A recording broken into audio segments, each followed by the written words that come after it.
አቤቱ እንደ ጸሎታችን ብዛት ሳይሆን እንደ ቸርነትህ ስለሰማህን እናመሰግንሃለን። ሰላም የእግዚአብሔር ቤተሰቦች እንደምን አላችሁ? እንደምን አደራችሁ? አሜን። የአምላካችን የጌታችን የመድኃኒታችን የኢየሱስ ክርስቶስ ስሙ ከአጽናፍ እስከ አጽናፍ ከፀሐይ መውጫ እስከ ፀሐይ መጥለቂያ በፍጥረት አንደበት ሁሉ የተመሰገነ ይሁን።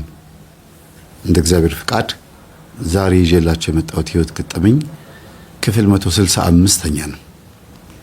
በዚህኛው የሕይወት ገጠመኝ ደግሞ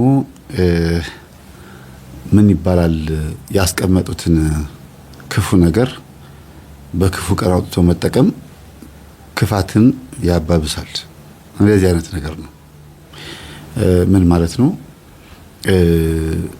ጥሩ ነገር ነው ብላችሁ አስባችሁ ግን ክፋት በሆነ መንገድ የሚፈጸም ድርጊት፣ አስማት በሉት፣ ድግምት በሉት፣ ወይም ጥንቆልና ወይም ደግሞ መካደም በሉት፣ እንዲህ አይነት ነገሮችን የሚያውቅ አንድ የገጠር ነዋሪ ወደ ከተማ መጥቶ እንዴት አይነት ሕይወት እንደሚኖር እናሳይና ከዛ ደግሞ የሚገጥመውን ነገር እንዴት መፍትሄ እንደሚወስድበት እናያለን። በዚህ ገጠመኝ ውስጥ እውነት ጎልታ የምትወጣው ከሆነ ደቂቃዎችና ሰዓታት በኋላ ነው። እግዚአብሔር እስቲ መጨረሻችን ያሳምርልን። መልካም ቆይታ።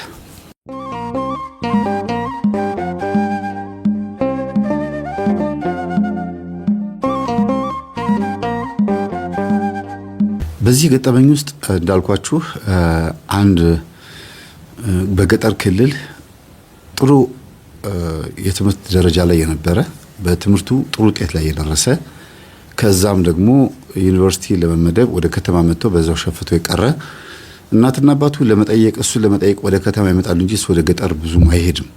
በዛ ላይ ተጣልቶና ትንሽ ተጋጭቶ ስለመጣ ችግር አለ። ወደ ነበረበት ቀዬ ለመመለስ ወይም ወደዛ ወደ ነበረበት አገርም ሆነ መንደር ለመመለስ አንድ ምክንያት ያስፈልገዋል። እሱም ደግሞ የሰፈር ሽማግሌዎችን ጠርቶ ይቅርታ የሚላቸው ወይም እርቅ መጠየቅ አለበት። አጥፍተው ነው የመጣው፣ ሰው ጎድቶ ነው የመጣው። አልገደለም፣ ግን ሰው ጎድቶ ነው የመጣው። ካገኙት አይለቁትም። ነፍስ ጠፍቶ ቢሆን ኖሮ እናትና አባቱን በሕይወት አያገኛቸውም ነበረ። በሌላ ሳይድ ደግሞ አባቱ የገጠር ባለሀብትና ባለአባት ናቸው። ገበሬ ቀጥረው ትልቅ መሬት የሚያሳርሱ ከተማም መተው ቤት የሰሩ ከተማ ስራቸው እዚህ አዲስ አበባ አይደለም፣ እዛው የገጠር መንደር ላይ እየኖሩ ግን የገጠር ከተማ ደግሞ የምትባላለች የሆነች አገር በትልቅ ስም የምትጠራ አገር ማለት ነው። እና እዛ መተው ቤት ሰርተዋል። ግን ነዋሪነታቸው የት ነው? ገጠር ነው። የከተማውን ቤት አከራይተውት ወይም ለአንዳንድ ድርጅት አከራይተውት ነው የሚሆነው። አባቱ ታታሪ ባለ ሀብት እንደሆኑ ያውቃል። እሱንም ለቁም ነገር እንዴት እንዳደረሱት ያውቃልና ትምህርቱን ጨርሶ ለቁም ነገር በቅቶ ስራ እየሰራ በተደጋጋሚ ይከስራል እና አልቻለም። የሚሰራው ስራ ደግሞ የግል ስራ ሆኖ ግን በተማረበት ነው የሚሰራው። በተማረበት ነው፣ በግሉ ከፍቶ ነው። ምን ሊሆን እንደሚችል ገምቱ ራሳችሁ። አሪፍ ነጋዴ ነው የሆነው። በጣም ብዙ ገንዘብ የሚያገኝበት ስራ ሆኖ ግን በፍጹም ጠብ ሊለት አልቻለም። ይታወቃል፣ በኪሳራ እንደሚታወቅ ሰዎች ያውቃሉ። በተለይ ጓደኛው ደግሞ ብዙ እያተረፈ ኪሳራ ውስጥ እንደሚገባ ያውቃል። የሚያውቀው ማነው? ጓደኛው ነው። ይሄ ሰው ይሰራል ግን ይከስራል። እና ለዚህ ነገር መፍትሄ ግን መውሰድ አለብኝ ብሎ ያሰበው አባቴ እንዴት ነው ሀብታም የሆነው? አባቴ ጋማ መፍትሄ አለ፣ የሀብት መፍትሄ አለ ብሎ ወደ ገጠር መንደር ለመመለስ ያስባል። ከጓደኛው ጋር ሲመካከር ወደዛ ባትመለስ ጥሩ ነው፣ ከተመለስክም ደግሞ ለእኔ ሙሉ ውክልና ስጠኝ፣ ግድ የለህም። እኔ የቅርብ ጓደኛ ነኝ፣ አልከዳህም። መድኃኔዓለምን ብዬ እምላለሁ። ሄጄ ቤተክርስቲያን የምትፈልገውን ነገር እጄን ጭኜ እምልልሃለሁ። እኔ አልከዳህም፣ ለእኔ ውክልና ስጠኝና ሂድ። ምክንያቱም ስትሄድ በጤነት እንደማትመለስ ነው የማስበው። ያ ምንድን ነው? አባቱ ጋር መፍትሄ ፍለጋ ለጥበብ ፍለጋ እንደሚሄድ ይታወቃል። እነሱ ጥበብ ነው የሚሉት፣ እኔ ጠባብነት ነው የሚለው። ምክንያቱም በጣም ብዙ ችግር ስላለ ነው በዚህ ጉዳይ ላይ። ግን ሲሄድ እንደሚገሉት ወይም ደግሞ ሊበቀሉት እንደሚፈልጉ ስለሚያውቅ ያንን ነው ሞት የሚለው እንጂ ሌላ አስማቱን አይደለም። እና እኔ ቢያንስ እንኳን ችግር ውስጥ ብትገባ ሀብትህን ንብረትህን ማንቀሳቀስ እንድችል እርዳኝ። ሚስት የለህም፣ ልጅ የለህም፣ ወይ የሆነ ወንድም የለህም። እዚህ ማንን ትወክላለህ አለው። እሺ በቃ እንደ ወንድም ማየው አንተን ነው ብሎ ወክሎት ሄደ። መጽሐፍ ቅዱስ መታለት። የቤተ ክርስቲያን በር ከፍተው ዘጉ። ያው ዓለማውያን የሚማማሉት እንደዚህ አይደለ እና ላትከዳኝ ላልከዳህ ተባብለው እንደ ፍቅረኛሞች ተማማሉ ማለት ነው። አገሩ ሄደ። አባቱን እንደሚመጣ ነግሯቸዋል። ግን ማንም ሳይሰማ ተከናንቤ ነው መመጣው፣ ሌላ ሰው መስዬ ነው መመጣውና ማታ ነው መመጣው። ምንም ወከባ እንዳትፈጥሩ አውርተን ተጫውተን ተነጋግረን ተወያይተን ሳምንት ቆይቼ ከግቢ ሳልወጣ ሳምንት ቆይቼ መለሳለሁ። የምታሳየኝ ነገር አለ ይላል። ምንድነው ልጄ? መጀመሪያ ስትመጣ ጉዳይህን እዛው ሆነ ተናግረህ መፍትሄው እዛው ከሆነ እዛው ነግሬህ ነው ይሉታል። አይ አባቴ እኔ ሀብታም እንዴት እንደሆን ካውቃለሁ። ስለዚህ እኔ ለሀብት ነው የምመጣው። እየከሰርኩ ተቸግሬያለሁ። እባክህን ኪሳራ ውስጥ ነኝ። በጣም ብዙ ገንዘብ አጥፍቻለሁ። በጣም ብዙ ገንዘብ ከስሬያለሁ። ያለህኝ አንተ ነህ። አባት ደግሞ ልጁ ላይ አይጨክንም። ተጣልቼህ አመፀኛ ሆኜ በመጣብህ በልጅ አትጨክንም ሲለው ልጄ ጉዳይህን ብቻ ንገረኝ አለው። ምንድነው ችግር ሲለው እኔ ከስሬያለሁ። ስለዚህ ምንድነው የምትፈልገው?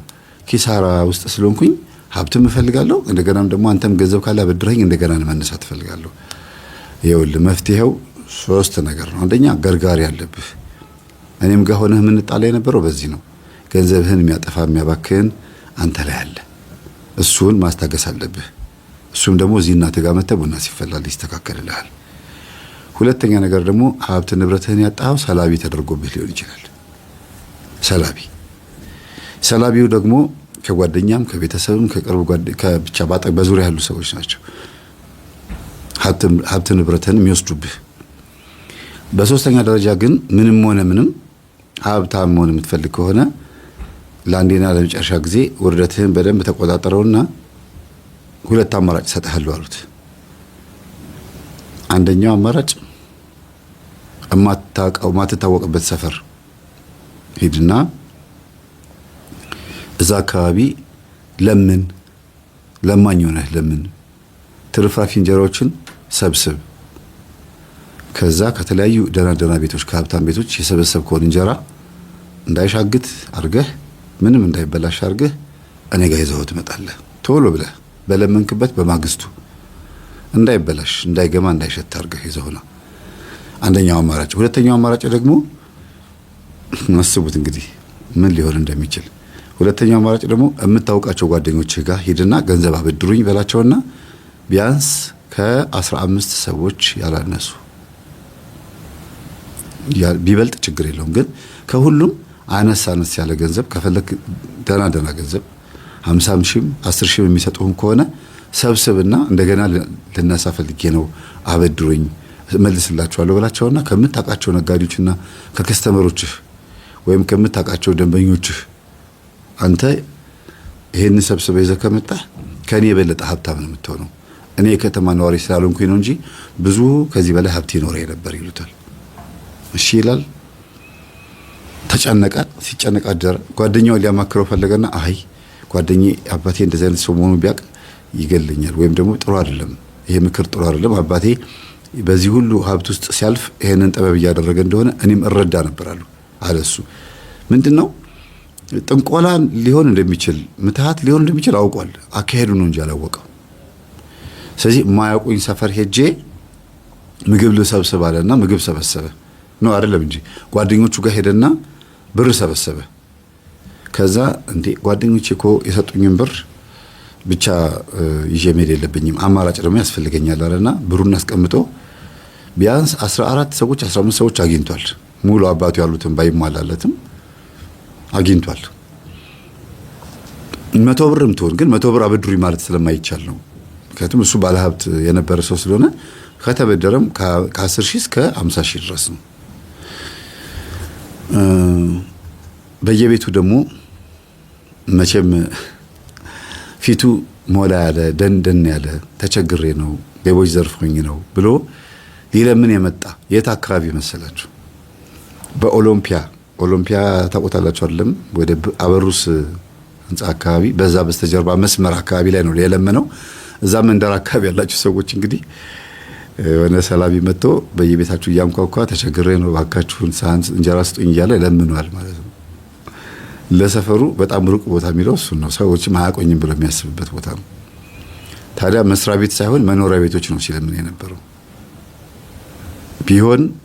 ቢሆን ጥሩ ነው ተብሎ ቢታሰበው ለስልብን ነው ማለት ነው። መስሪያ ቤቶች ናቸው። ለምን? የንግድ ቦታዎች ስለሆኑ ማለት ነው። ግን ከተለያየ ሩቅ ቦታ መጥተው ቢሮ ተቀጣሪ ወይም ቡቲክ ወይም የሆነ ኮስሞቲክስ ብቻ አንድ የሆነ ድርጅት ላይ የሚቀጠሩ ሰዎች ሊያገኙ ይችላሉ ብሎ ስላሰበ መኖሪያ ቤቶች ላይ ነው የለመነው።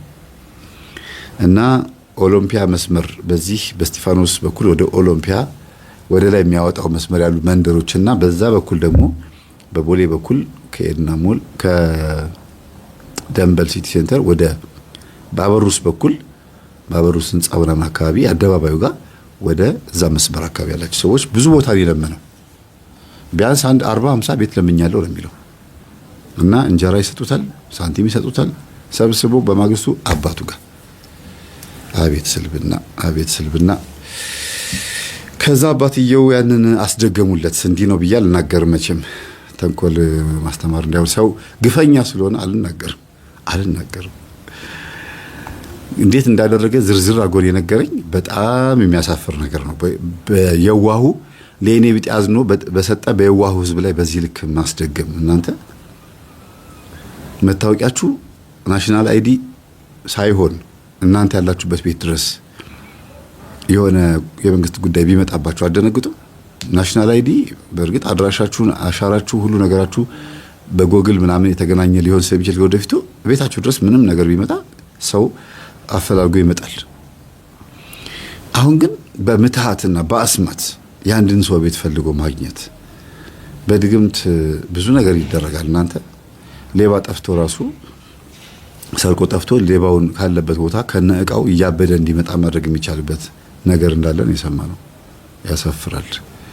የሚያሳፍረው ምን ነው? በአስማትና በድግምት በዚህ ልክ እንደ በነገራችን ላይ ፈረንጆች ሳይጀምሩ በፊት ከሳይካትሪስቶች ጋር ተነጋግረው ፈረንጆች ሲአይኤ፣ ሞሳድ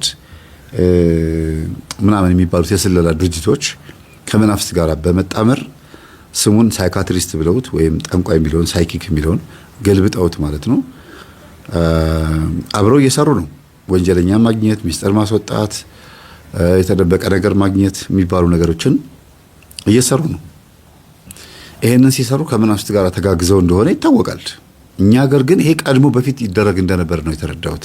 የአስማትና የድግምት መጽሐፍቶችን አንዳንድ ነገሮችን ስመለከት ማለት ነው። የማያደርጉት ጉድ የለም። በጣም ብዙ ነገር የሚደረገው እናንተ ወይ ጉድ። ስለዚህ በቃ ቤተሰባቸው ነበረ። እንዲያውም ሂ ወርክስ ላይክ ኤ ዴቪል መባል የነበረበት ላበሻ ነው ማለት ነው። ይሄ እንደ ሰይጣን ነው የሚሰራው የሚለው ነገር የሰይጣንን ብርታት ጥንካሬ የሚያውቁት ማን ናቸው? አበሾች ናቸው ያስብላል። አንዳንድ ጊዜ እኮ እውነት ቀድመናል፣ በኃጢአቱም በጽድቁም ቀድመናል። ነጮች አሁን የሰለጠኑት ማለት ይቻላል። ወይ ጉድ። እና እኛ አባት አስደገሙለት። የተደገመውን ድግምት ይዞ መጥቶ አድርግ የተባለው ነገር አደረገ። እንዲህ ነው ማለት አልፈልግም። ብቻ በየበራችሁ ላይ ያገኛችሁትን ኮተት ብቻ አስቡትና የሚያስታውሰው ሰፈርና ቤት ላይ እንዲያደርግ ነበር የታዘዘው። አባቱ ግን ምን አሉት? ግዴታ በየሰዎቹ ቤት ማድረግ አይጠበቅብህም። አዲስ አበባ እንደገባህ ዝም ብለህ አዲስ አበባ መሬት ላይ በት ነው። አጋንንቶቹ ማን ቤት መግባት እንዳለባቸው ያውቃሉ። አያችሁ፣ በት ነው ይታወቃል። ችግር የለውም አይዞህ አሉት። እሺ ብሎ መጣ። ሀብት ንብረቱን ሰበሰበ። ሀብታም ሆነ። እንደገና አንሰራራ። ከዛ በኋላ ምን አማረው? ሴት ሚስት ልጅ አማረው። አሁን በኃጢአት ገንዘብና በግፍ ገንዘብ የተሰበሰበ ገንዘብ አካውንት ላይ ወጠር ብላለች፣ ጥቅጥቅ ብላለች፣ ጢም ትላለች አይደል? ቱጃር ሆኗል ማለት ነው። የሚይዘው መኪና ጓደኞቹ በቃ እዛ ገጠር ደርሶ ከመጣ በኋላ የሆነ ነገር አድርጎን የመጣው የሚባለው ነገር የታወቀ ነው። መጣው እስቲ አባቴን ጠይቄ ገጠር ደርሼ ልምጣ ብሎ ከወጥ ከመጡ በኋላ መልሰው ድንገት ሀብታም የሚሆኑ ሰዎች ያስጠረጥራሉ። አበሻ በጣም ጎበዝ ነው፣ ጥሩ ጠርጣሪ ነው። ለምን አድራጊ ስለሆነ ራሱ ያችን ስለሚያረጋት እንዲያውም ሲተርቱ አንዳንድ ጊዜ ከማዝነግር ከማይገብር የሚሉት ነገር አለ።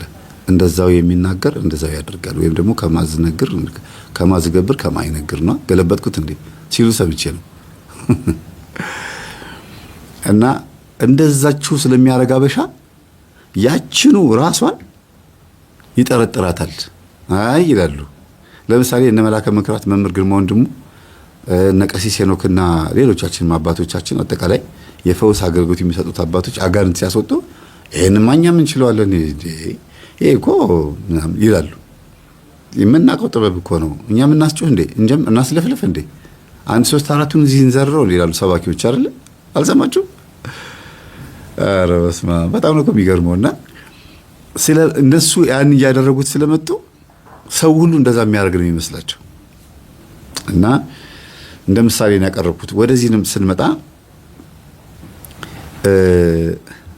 አባቱን አንድ ቀን ቤት መጥተህ አባዬ ልጋብዝ እፈልጋለሁ፣ ያው እንግዲህ በአንተ ምክንያት ላንተም ደርሼልሃለሁ፣ በአንተ ምክንያት ላንተም ደርሼልሃለሁ ማለት እዛ ገጠር ላይ ያለባቸውን ችግር ዕዳ ምናምን አንዳንድ ነገሮችን አስፋፍተው ግብርናቸውንም ሆነ ስራቸውን አስፋፍተው ለመቀጠል ፈልገው ብር ሰጥቷቸው ምናምን ደስ ብሏቸዋል። እና አንዲት ሴት ይተዋወቃል። የት ነው? ናይት ክለብ። መቼም የገጠር ልጅ ገንዘብ እጁ ላይ ሲያገኝ አይቶት የማያውቀውን ነገር ማየት ነው የሚፈልገው አይደለም? እና ናይት ክለብ መጨፈር ይጀምራል። ሀብታም እንደሆነ ብር እንዴት እንደሚረጭ ያውቁታልና ያቺ ልጅ ደግሞ እሷም ልክ እንደሱ ምንድናት እጅግ አራዳና ብልጥ ናት። ነቄ ለነቄ አይጠጣም ማረቄ ነው አይደለ? ጎበዝ ነው፣ ይዝናናል። ስላችሁ በጭፈራው አይደለም ጎበዝ ነው ያልኳችሁ፣ ምንድነው ይዝናናል፣ ግን አይጠጣም። ይጨፍራል፣ ትንሽ ነው የሆነ ቀለል ያለ ነገር የሚጠጣው። ሞቅታ ሲሰማው ትውት ያደርገዋል። በጣም ጠንቃቃ ነው፣ እንዳይሸወድም ስለሚፈራ ነው። በዛ ላይም አብሾም ስላለበት ነው። አብራው የምትዝናናው ሴት ደግሞ ያቺ ሴት ከብዙ ሴቶች መካከል ነች እሷ ያገኘችውና ለይታ መታ ከጓደኞቿ ጋር ተጣልታ ተደባድባ አሸንፋን የመጣችው። በአንድ ጊዜ አይደለም፣ በወር ውስጥ ሲመጣ እሱ ሄዳ አጠገቡ ደረቱ ላይ ልጥፍ እያለች ከዛ ጉዳዩን ፈጽማ ዞር ካለች በኋላ ከጓደኞቿ ጋርም ተጣልታ ደንበኛዬን ወሰድሽብኝ እየተባለች ማለት ነው። በቃ ጠራኛ ምን ችግር አለው ከሲጣራኝ ምላክ ካልወደዳችሁስ ምናምን እያለች ተጠጋችሁ። ግን ጠርቷትም አይደለም በፈጣጣ ነው ሄደችው። በትክክል ገንዘብ እንዳለው ስለምታውቅ ነው። እና ከገጠር የመጣች እቺ ደግሞ እንግዲህ ግልጽ እያልኩ ነው የምነግራችሁ። ገላዋ ላይ በንቅሳት የዝሙት መንፈስ ያስደገመች። የዝሙት መንፈስ ማለት ወንዶችን ሊስብ የሚችል አንቀልቃይ መንፈስ ማለት እንዳዩት ውስጣቸው ቅዥ ነው የሚለው። በቃ ሁሉ ነገራቸው ድንኳን ይሰራል። ወንዶቹ በቃ እሷን አይተው የሚምር የለም፣ ይሻሙባታል። ወረፋ ሁሉ ይጠብቃሉ ነው የሚባለው። እኔ ስሰማ ወረፋ ይጠብቃሉ። በዚህ ልክ በጣም ብዙ ነገር አጋለች። እና ግን እዚህ ግባ የሚባል መልክ የላትም። ለዛም ነው ያን ድግምት ያሰራችሁ። ብዙ ጊዜ መልክ የለንም ብለው የሚያስቡ ሴቶች 3 አይነት እርምጃ ይወስዳሉ በላያቸው ላይ።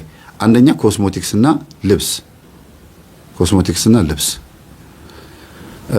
በዛ መዋብና መድመቅ፣ በዛ መሸወድ፣ ላሊያቸውን ሰፋ ለማድረግ ጥረት ያደርጋሉ። ሁለተኛ በትምህርታቸው በጣም ጎበዝ የሆኑና ስማርት ሆነው በጣም ጨዋ ወይም ደግሞ በመንፈሳዊ ሕይወት በጣም አሪፍ ይሆናሉ። ጥሩ ተወዳጅ ተመራጭ ትህትና ያላት ሴት ሆነው በዚህኛው ሳይድ በኩል አሸንፈው ድል ያደርጋሉ። ጥሩ ነው ይሄ። ሶስተኛው ግን አስማትና ድግምት ነው። ይሄ እኔ በሂደት የደረስኩበት ነገር ነው። በነገራችን ላይ በጣም ብዙ እህቶች በዚህ ትምህርት እየተለወጡ እንደሆነ ያወቁት አንድ ቀን ነው። ወደዚህ ወደ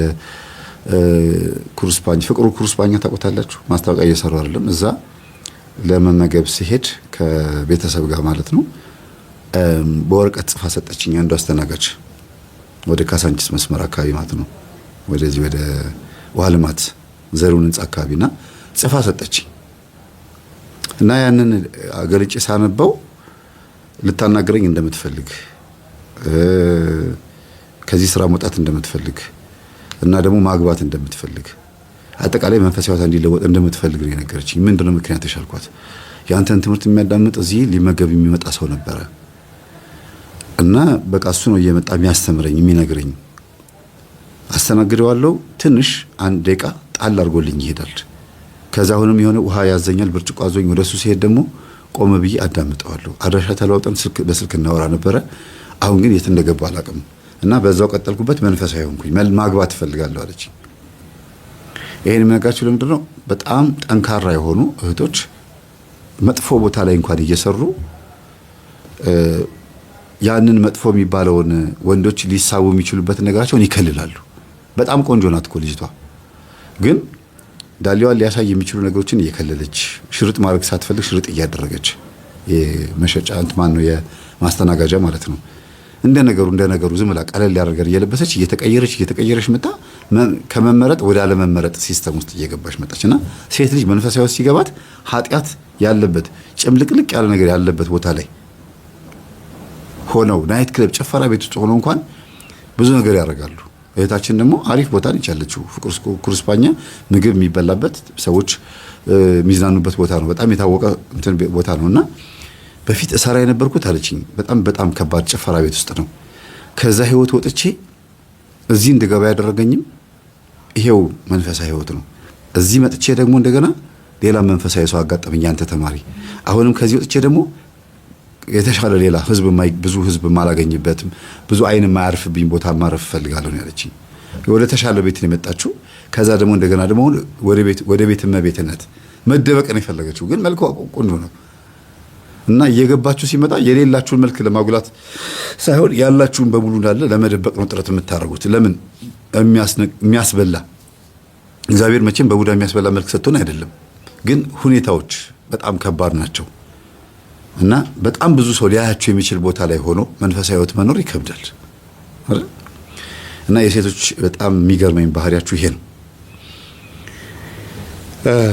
እና ይሄ ሰው እቺን ሴት ይቀርባታል።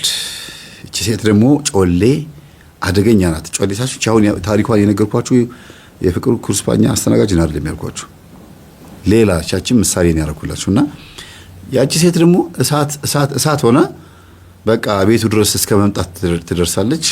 ቅስስ ብላ ምናምን በቃ ጨዋ ሴት ምናምን መስላ የሚያስፈልገውን ነገር እያሟላችለት ይገባቸዋል። መቼም አይ ወንድ ልጅ የሚፈልገውን ነገር ከምታውቁት ጉዳይ ውጪ ልቅ በሆነ መንገድ አይቶት የማያውቀውን ህይወት አሳየችውና ኖ ከቤት አትወጭም ብሎ የቤት እመቤት ሊያረጋት ሞከረ።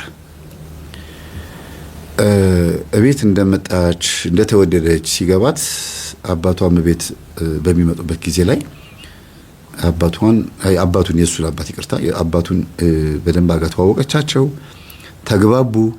ቤት ስትሆን ደግሞ ያምርባታል። መልኳ ብዙም ባያምርም ማለት ነው እንግዲህ እሷ አላምርም ስላለች ብቻ ሳይሆን ኖርማሊ ከምናያቸው እህቶች ትንሽ ያን ያክል በቁርበት ነው የምላችሁ የሚስብ ነገር የላትም። ግን ምኗን አይቶ እንደወደዳት ገርሟቸው ጠየቁት። ልጅ ያሉት እንደው አዲስ አበባ ስትመጣ ገጠር ስንት ቆንጆ ሴቶች እያሉ እንደው እቺ ልጅ እንደው ማግባትህ ወይም ማምጣት ይገርማል። ታራፓኝ ለጊዜው እኮ ነው እንጂ እኮ ዝም ብዬ እንደዚህ ጀመርክ፣ ሁለተኛ ይሄ ነገር እንዳልሰማ በል ቶሎ ከቤት አስወጣና ሌላ ሴት አምጣ። ጥሩ ሰው ናት፣ በጥሩ መልኩ ነው የምታስተናግደኝ፣ መልካም ሰው ናት። ግን ምን ነው እንዴ ተው እንጂ አሉት። እና ምንድነው እናቱን እንዴት እንደመረጡ እየነገሩት፣ ያንተን እናት እኮ የመረጥኩት ከስንት ሴቶች መካከል መርጬ እያሉ እየነገሩት፣ እሱም እየሰደባቸው፣ ልጃቸውም አይምሬ ነው አባዬ እንደ የፈለገ ቢሆን እናቴን ካገባ በኋላ ከዛ በኋላ 3 ሴቶች ጋር ሄደ ወልደሃል እና አንተም እኮ ችግር አለብህ እንዴ ካንተን የወረስኩት እያለ እየተቀላለዱም ቢሆን እየተሰዳደቡም ቢሆን እየተቆጡትም ቢሆን ከልጅቷ ጋር 15 ቀን ከተቀመጡ በኋላ ልጅቷ ያባቱ ሁኔታ አልተመቻትም እና የሆነ ጊዜ ላይ በቃ ድንገት ካልሄድኩ ብለው ተነሱ፣ ወደ ሀገራቸው ገቡ። አመመኛሉ በጣም ትንሽ የሆነ ህመም አሰቃያቸውና በጣም ደከሙ እና አባት ደክመዋልና ተባለ።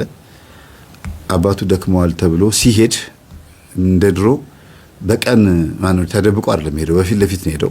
በሚገርም መኪና አብሮት ደግሞ ፌደራል እዛው አካባቢ ፖሊሶችን ሚሊሻዎችን ምናምን ይዞ ነው ሄደው። ለምን ከነሱ ጋር አንድ ጊዜ ከታየ ባለስልጣን ሆኗል ተብሎ ስለሚታሰብ እንዲፈሩ ነው። ሊመቱት የሚፈልጉት ሰዎች ወሬው እንዲወራ ፈልጓል እንዳሰበው ሆነለት። የሚገርማችሁ ወሬው ተወራና በልበል አዲስ አበባ ሄዶ ባለስልጣን ሆኖላል ከፖሊስ ጋር ምናምን የመጣው ተባለ። መኪናው አካባቢ መጥቶ አባቱን ጠይቆ እስኪመለስ ድረስ ያለችዋን ቅጽበት ነው እንግዲህ መጥቶ ከፍሏቸው ነው። ስንት ብር እንደሚከፍላቸው አስቡ። ድንገትም ጥቃት ከደረሰበት በዛው ምን ሊያደርግ ነው? እነዚህ ሰዎች ሊያታኩሳቸው ነው የፈለገው። እና አባቱ ሊጠይቅ ሲመጣ የቤት ሰራተኛው ምን አለችው? የአባቱ ቤት ሰራተኛ ማለት ነው። ጋሽዬ እየቃዡ ነበር አለችው። ምንድን ነው? አይ አንተ ቤት መጥቶ ያገኘው ነገር አለ፣ እወጣልሻለሁ፣ እሄድልሻለሁ፣ እኔ ልጄን ግን እንድትነኪብኝ አልፈልግም እያለ ሲቃዥ ነበር አባትህ አለችው። እንዴ ደነገጠና አባቱ ከእንቅልፍ ሲነሱ አባዬ እንደዚህ ያልክ እየቃዠህ እንደነበረ ነገረችኝ እሷ። ኧረ እኔ አላውቅም ይሄን ነገር። እስቲ በሉ ጸበል አምጡልኝ በሉ። እንግዲህ የገጠር ሰው የፈለገ ጠንቋይ ቤት ቢሄድም ከጸበል አይርቅም አይደለ? በሉ ጸበል አምጡ፣ ርጩኝ እስቲ አባን ጥሩልኝ ምናምን አሉ። ርጯቸው የተባለ መጡና ዙሪያቸውን ከበዋቸው። መዝሙረ ዳዊት እየተጸለየ አንድ ጊዜ ጸበል ሲረጯቸው ጮሁ። ሲጮሁ ግን ሁሉም ነገር ነው ተጎልጉሎ የወጣው። ሁሉ ነገሩ ይሰሩት የነበረበት ተንኮል፣ ሀብታቸው፣ ንብረታቸው ከየት እንደመጣ እሳቸው ያ ነገር ይወጣብኛል ለምን ጥበብ ነው ብሎ የሚያስቡት ተሸውደዋል። እዚህ ጋር ደግሞ ቄሶቹ በቃ ጸልዩ ተብለዋል። መዝሙረ ዳዊት እየጸለዩ ነው ያሉት። ከበዋቸው። የገጠር ደግሞ ጸሎት ታውቃላችሁ። የታመመ ሰው ሲኖር 7-8 ሆነው ዙሪያውን ከበውት ይሉታል ይሄን ጸሎት። ድግምትም ከሆነ እንደዛው ነው፣ ጸሎትም ከሆነ እንደዛው ነውና እነዚህ ግን ጸሎት ነው የጸለዩት። በእውነት በጣም ጤነኛ የሆነ ጸሎት የጸለዩት። በጣም እግዚአብሔር ይባርካቸው። ከእነሱ መካከል ወይ ሁሉም ወይ አንዱ ጻድቅ ይሆናል። እንግዲህ እግዚአብሔር ይረዳቸው ይሆናሉ። መጨረሻ ላይ ነው የሴትዮዋ መንፈስ የተጋለጠው። የዚች አብረው የነበረችው ከመቼው እንዳደረገችባቸው ማነሽ ብሎ ሲጠይቋት እኔ አሁን አብሬው መኖር ነኝ እና ታዲያ እንዳላገባው ከሱ ጋር እንዳልሆን ሲከለክሉኝ ምን ላድርግ አባረርኳቸው ነው የምትለው። አለና ገርሙት ቀርጿቸው አባቱን ቪዲዮ ቀርጾ አባቱን አይዞ ትድናለህ፣ አሁን ይሄ ያሳመመህም ይሄ ችግር ሊሆን ይችላል። በማግስቱ አባትየው ተነስተዋል፣ ቆመዋል። በቃ ወዲያው ተኝተው ነበር በወቅቱ። እንቅልፋቸውን ይተኙ ተባለ። ጠዋት ሲነሱ ህልም በህልም ናቸው። ልጄ እመጣለሁ። አይ አባዬ እንዳትመጣ፣ ከመጣ ትጣላታለህ። አይ ግድ የለም በመጣ ነው የሚሻለው ነው እንዳትመጣ እየተባባሉ አባትየው ራሳቸው ተነስተው መጥተዋል። ተው አትሂዱ እየተባሉ ማለት ነው። ተነስተው መጡ። እሱ ግን እንደገባ ማለት ነው ማታ እጇንና እግሯን አስሮ አባቴ እንዴት መተት ታደርጊያለሽ እያለ ባለንጋ ከገጠር ይዞት የመጣው አለ። ገዝቶ ነው የመጣው። ገርፎ እግሯን እጇን ሰውነቷን ብሉ በቃ ሰንበር በሰንበር አድርጓት። ሁለተኛ እዚህ ቤት ትደርሻለሽ፣ አባቴ ላይ አንቺ ድግም ታደርጊያለሽ። ምንድነው በቡዳ ቤት ሰላቢ ገባ ነው፣ በሰላቢ ቤት ቡዳ ገባ ነው የሚባለው። እንደዛ ነገር ነው እኮ እኔና አንቺ አላት። ከአንቺም ብሶ ደግሞ መተት አድራጊ አንቺ፣ እኔ የጥበበኛ ልጅ ነኝ አላት። በቃ ከነቃ ይቀራል፣ ተወኝ ልቀቀኝ፣ በቃ አልደርስብህም ምንም እያለች ማታ 12 ሰዓት አካባቢ ላይ አባትየው መጡ። የት አለች አሉት። ወይ አባዬ ምን ልታረጋት ፈልገህ ነው? አይ እኔ ለመከራት ነው አሉ። አሬ አባዬ እኔ ገርፊያታለሁ አለ። ገረፍካት? አይ ጥሩ ነው እንካብል ጨምርላት ብሎ ሌላ አለንጋ ይዘው መጥተዋል። ያቺ አለንጋ ግን የተደገመባት ነች። እሱ የገረፋት ኖርማሊ ተናዶባት ነው፣ ገርፎ ሊለቃት ነው የፈለገው። እሳቸው ግን ምንድን ያደረጉት አስደግመው ነው ያመጡት። ከቤት ብን ብላ እንድትወጣ አንድ ጊዜ ከተገረፈች ደግማ አትመጣም አሉ። በዛ አለንጋ ከተገረፈች ከዛ ከኋላው አንድ ጊዜ ነው የኋላ እግሯን እንደዚህ ከኋላ ባቷል ማለት ይሄ ስትረግጥ እንደዚህ ባት አለ አይደል? አንድ ጊዜ እግሯን ፍታት አሉትና ላጥ ሲያረጓት ብን ብላ ተነስታ ሄደች። በቃ ምን ልታረግ አስባ ነበር? እኔ መራመድ አልችልም፣ እኔ እንዴት እንደምትወስደኝ አላውቅም፣ ወደ ቤቴ በአምቡላንስ ወሰደኝ ምናምን እያለች እያሾፈችበት ነበር። እና ይሄን ብቻ ነው የምተባበርህ እባክህን፣ በቃ ሌላ ነገር አልተባበርህም እባክህን እንዲያዝንላት ማለት ነው። ከዛ በዛ በመተት አባረሯት እና ሳቁ። ሁለት አባትና ልጅ በጣም ተሳሳቁና እቺ ጭራሽ ከሷን ብሶ ጥበበኛውን አንበረከከች ጉደኛ ደሞ እሷን ብሎ ደሞ ናማሉ። እሷም አተኛለትም ሄደቻ ወደ ገጠር ተመለሰው እንደገና። እኔ ግን አንዳንድ ሰዎች እዚህ ከተማ ላይ መጣው ቆይ ሰራልሃለሁ ብለው በማግስቱ የት ሄደች ሲባል ገጠር ሄዳለች ከተባለ ወይኔ ጉድ ይባላል። ለምን ችግር አለ? እዛ አካባቢ ላይ ገጠር ነው በቃ ሁሉ ነገር ያለው እናትና አባት ጋር ወለደች ማን ነው አረገዘች ከተባለ ገጠር ሄዳ ወልዳ ትመጣለች። ብቻ ዘመን ለመጠየቅም ከተሄደ ገጠር ከሄደች ችግር አለ ማለት ነው። እና ባይሆን ደስ ይለኛል እንደዚህ ያን ነገር ባይለመድ እውነት ቢሆንም ለምን ትክክል ቤተሰብ ለመጠየቅ የሄዱትም ሰዎች ታሳጣላችሁ እናሳጣለን ራሴንም ልጨምር እንጂ እና ደርሳ መጣች። እንደለመደበት ሊዝናና የሚወጣበት ጊዜ አለ ታውቀዋለች። እሱ ጋር ትንሽ ስለተቀመጠች ማለት ነው። ይዛ የመጣችውን ያንን የተደገመበትን አሸዋ በሩ ላይ በተነችው። አንድ ርቢ ቤቱ ጣራ ላይ በተነችው።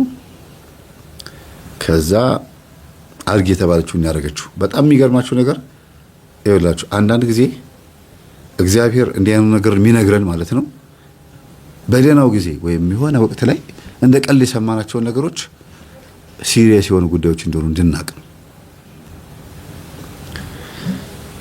አሸዋውን ከበተነች በኋላ ሌሊት ነው ጠራችሁ በስሙ ጋሌ ብላ ስትጠራው ጊዜ ብድግ ብሎ ተነስቶ መጥቶ በሩን ከፈተ። ግቢ አላት።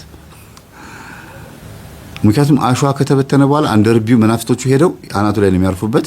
ከዛ ይፈዛል፣ ይደነዝዛል። ተገናኘችው፣ አረገዘች።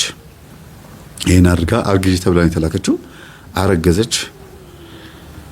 ከዛ ይሄ ሁሉ የሆነው ግን ምንድነው በዛው ሳምንት ውስጥ ነው። የኔ አይደለም እንዳይላት ቶሎ ብላ በዛው ሳምንት ውስጥ ነው ማድረግ የነበረባት። እና ያው እንደተለመደው እንደማንኛውም ወንድ አርግዣለሁ ካንተ አልተጠነቀኩም ነበረ ምናምን ስትለው በጣም ተናደደ። አስወርጂው አለዚያ ገልሻለሁ አላት። አትገለኝም እወልደዋለሁ። አስወርጂው ነግሬሻለሁ እወልደዋለሁ ምንም አታመጣም አለችው። ግን ይሄን ስትናገር እሷ መውለድ ከሱ መውለድ ፈልጋ ነው በትክክል በቃ ለልጁ ተቆራጭ ያመጣል ገንዘብ ይሰጠኛል ምናምን ብላ አስባ ነው እርጉዝ ስትሆን። እሺ ስንት ነው የምትፈልጊው አላት። እንዳስወርደው የምትፈልግ ከሆነ 3 ሚሊዮን ብር ስጠኝ አለችው። ለማስወረጃ 3 ሚሊዮን ብር መስጠት አለበት ይሄ ሰው ከሷ ጋር መቀጠል ካልፈለገ። አባዬ እንደዚህ እኮ አለችኝ አለው። ወዲያው ነው አባቱ እየሄዱት በነገራችን ላይ አለች። አዎ ችግር የለውም አንተ ዝም ብለህ 3 ሚሊዮን ብሩን አዘጋጅ። በሞባይል እንዳትልክ ባንክ ሄደህ ነው የምትልክላት። አዘጋጅ አንተ ብሩን። ከዛ ፎቶ አላክልኝ አሉት። ፎቶዋ ተላከ ለአባትየው። ፎቶ ተላከ። እንደምንም ደረሰ ፎቶ። እሱ 3 ሚሊዮን ብሩን አዘጋጀ። ዛሬ ለምሰጥሽ እና ተዘጋጂ ይላታል። እሺ ትለዋለች። እሷ እሱን ያናገረችው አባትየው እዛ በዛው ቀን ረጅም ሰዓት አናግራት ብለውታል በስልክ። እሳቸው ድግምት ስራ እየሰሩ ነው። ለምን ሁለቱ በሚያወሩበት ሰዓት ላይ የሚሰሩት ነገር አለ። ድንገት በመሃል እያወራቸው በቃ እንዲያውም 3 ሚሊዮን ብሩን አልፈልግም ልጁን ማስወርደዋለሁ ጥንቅር ብለህ ቀር እንዲያው ካንተ ምንም ነገር አልፈልግም ብላ ስልኩን ዘጋቸው። እንዳለችው በሳምንቱ አስወርደዋለች። ደውላ አስወርደዋለሁ በቃ ብሩንም አልፈልግም አለችው። እያወራችሁ እኮ ነው ረጅም ሰዓት አውራት ብለውታል። የሚፈልገው ሁለቱ አየር ላይ መሆናቸው ነው። በዛ መካከል መናፍሶቹ ገብተው አፏ ላይ መናገር አለባቸው። በጣም ነው የገረመው። በጣም አባቱን ደውሎ አደነቃቸው። ምን አይነት ጥበብ ነው አለ። በቃ ያው አጋንንት ነው ይገባቸዋል መቼም አይደል። እና ጥበበኞች የሚሉት ምንድነው መናፍስትን ከተዋረስናቸው በኋላ እንዴት ከነሱ ጋር አብረን መስራት እንደምንችል ባለፈው ላይቭ ላይ እንዳሳየዋቸው እንዴት አብረን መስራት እንደምንችል ብቻ ነው ጥበቡ ማወቅ ያለብን እንጂ ኦሬዲ እኮ ተዋርሶ እንደሆነ እናውቃለን ነው የሚሉት። በዚህ ልክ መናፍስትን ስትዋረሱ እንዴት መዋራስ እንዳለባችሁ ብለው ሊያስተምሩ ሁሉ የሚሞክሩ አሉ። እንደነዛ ብሎን ቀዳማዊ የመሰሉ ደብተራዎች ማለት ነው። ደግሞ ስንቱ ሊቃውንት መጥተው ነው የሚሰግድልኝ ይላሉ። በጣም እኮ የሚገርም ነው። ሰው አጋንንትን ተዋርሶ በኮንፊደንስ ያወራል። ሮሚ ምዕራፍ 1 ላይ ክብራቸው በነውራቸው ነው ይላል። ስንቱ ሊቃውንት፣ ስንቱ ህፃን፣ ስንቱ ደቂቅ፣ ስንቱ ሊቅ እንትን ሽማግሌ መጥቶ የሚሰግድልኝ እኮ ነኝ እኔ ብሎ ራሱን ሲያስብ ራሱ በዚህ ልክ ነው አባትየው የሚመኩት በዛ ደብተራ ማለት ነው። እኛ አባትና እንዴ ታዲያ ጸሎት ተደርጎላቸው ጸበል ተረጭተው መንፈስ እንደዚህ ከተያዘላቸው ለምንድን ነው መልሰው ድግምት የሚያስደግሙ ስትሉ ጥበብ ነው ብሎ የሚያስቡት ተምታተውባቸዋል። ይሄኛው ጥበብ ነው፣ እዚህ ጋር ያለው ደግሞ ይሄ ሌላ ጉዳይ ነው ብሎ የሚያስቡት። ጥፋት ያጠፋው ማን ነው? እሳቸውን የሚያታልላቸው ደብተራ ነው። ልጠመቅ ሲሉ ተጠመቁ ነው የሚላቸው። ልጄ እንደዚህ ልጠመቅ አስፈልታ ይጠመቅ። ለምን? ለእሳቸው የተነገራቸው ጥበብ ነው ተብሎ ስለሆነ ምንም አይነት ጉዳት አያመጣም ብለው ስላመኑ አጅሬው በደንብ ነው ውስጥ ገብቶ መሰረት የያዘው። የሰፈር ሰው ግን የእሳቸውን ሀብት ኬት እንደመጣ ንብረታቸው ኬት እንደመጣ እንደሰማ አያውቁም። ሰውየው አልነገራቸውም። እንደዚህ ብለህ ጮሃል ምናምን አላላቸውም። አባዬ ያዘው በቃ ተኛ በቃ ማን ብሎ ሄደው። ይቺ የቤት ሰራተኛ ወጣ መንደሩ ላይ አውርታለች። ቄሶቹም በእርግጥ አውርተዋል ሄደው አራ እንዲህ ያለ ሀብት ከመሰብሰብ እንደው ዳሆኜ በቀረው ያቺው መሬት ትሻለኛለች እያሉ ቄሶቹ በጣም ተደንቀው ነው የሄዱት። በደብተራው ነው የተደነቁት። ለምን ደብተራውም ስሙን ጠርቷል። የሌላ ደብር ደብተራ ነው። አንድ መንደር ላይ አንድ ደብር ነው ያለው፣ ወይም ሁለት ደብር ሊኖር ይችላል። ይሄ ደግሞ የሌላ ቀበሌ ገበሬ ማህበረሰቦች አሉ አይደለም። እንደዚህ ሌላ መንደር ላይ ወርደ እንትን መንደር የት ነው ስትሏቸው እዲህ ነው እዚህ ጋር ልጅ ይለዋል። ምናልባትም እኮ የ4 ሰዓት መንገድ ነው የ3 ሰዓት መንገድ ነው። ደርሳሉ ወዲህ እኮ ነው ትንሽ እንደሄዳችሁ እኮ ታገኙታላችሁ ይሏቸዋል። በከተማ ልጅ ቋንቋ አስቡት። ይሄ እኛ የአንድ ፌርማታና 2 ፌርማታ በታክሲ ተራምደን መሄድ በእግር ተራምደን መሄድ የሚያቀተን በታክሲ ምን ሄድ ሰዎች ፀሐዩ መታኝ እያለን ስንት ኮፍያ ስንት ጥጉን እየሄድን እንደዚህ የለመድን ቀቤ ቅልጥ ያሉን ቀቤዎች የሆኑ ሰዎች እዛ ገጠር ሄደን አስቡት የ3 ሰዓት መንገድ ወዲህ ነው እዚህ ደርሳችኋል እንዲህ ጋር ነው ይሉናል። ኧረ አባቶች ተው በእኛ አትቀድዱ እንደዚህ አትሆኑና በዚህና በዚህ መካከል ደብተራ በመሀል እየመጣ እየደገመላቸው እሳቸውም ደብተራው ጋር እየሄዱ ከሌላ መንደር እየመጣ ድግምት የሚደግምላቸው ሰው ነበር ያ ደብተራና መጨረሻ ላይ ግን እየተሸነፈ መጣ። ለምን ሲባል ይሄ ሰው ቤቱ ማንም ባለመኖሩ የሆነ ጥቃት ሊደርስብህ ይችላል ብሎ አስቦ ዘበኛና የቤት ሰራተኛ ይቀጥራል። ዘበኛው ደግሞ በፊት ዘበኝነት አይሰራም ነበር። አሁን በእንትን ክልል ይሄ በአዲስ አበባ ላይ ከአማራ ክልል የመጡ ቆምጮዎች አንዳንድ የቀን ስራ የሚሰሩ ወንድሞች ተሸካሚዎች ምናምን እየታፈሱ እየተወሰዱ ወደ ሀገራቸው እየተመለሱ ነው ሲባል ሰምቶ ዘበኝነት የሆነ ቤት መቀጠር ይፈልጋል ብሎ ዘበኝነት ተቀጠረ ማለት ነው። እና ይሄ ዘበኛ የኔን ዕቃ እኔ መኖሪያ ቤት በምቀይርበት ሰዓት ከአንዱ ቤት አንዱ ቤት ስንወጣው ተከራይቼ ከአንዱ ቤት በምዞርበት ሰዓት ዕቃ ግዴታ ይጓጓዛል አይደለም። እና አሁን በመጨረሻ ዕቃ ስናስገባ ዕቃ ያስገባል ልጅ ነበረ እና ዘበኝነት ሲቀጠር ያውቃል እንደዚህ አይነት ትምህርት እንደማስተምር ቲክቶክ ላይ ምናምን ያያል። መጣና ያለውበት ድረስ መጥቶ ስገባና ስወጣ አግኝቶኝ መምህር ፈልጌህ ነበር አለኝ። እሺ ሰላም ነው እንዴ እናልኩት።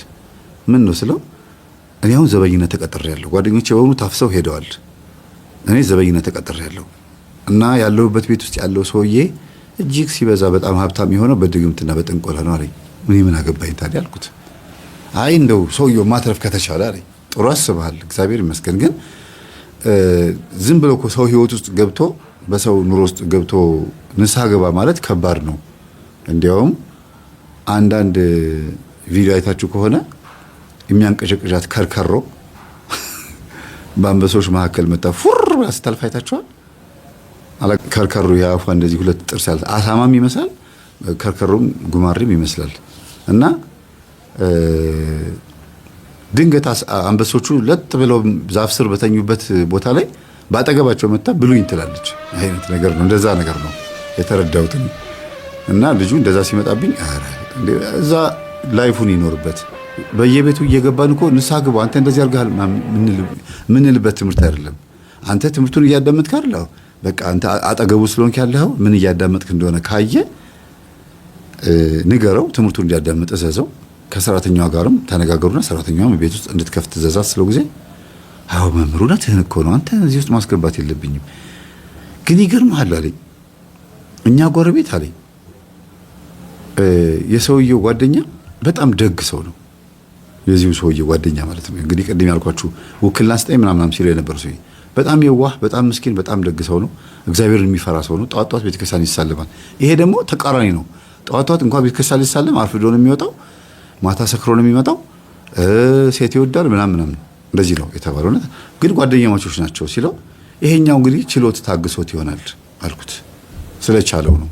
እንደገና መንፈሳዊም ሰው ስለሆነ ሊሆን ይችላል እንደዚህ ጓደኛው ሆኖ አብሮት የዘለቀው እንጂ በእንደዚህ አይነት ህይወት ውስጥ ሆኖ ጓደኝነት የሚዘልቁ ሰዎች የሉም ብዬ ነገርኩት።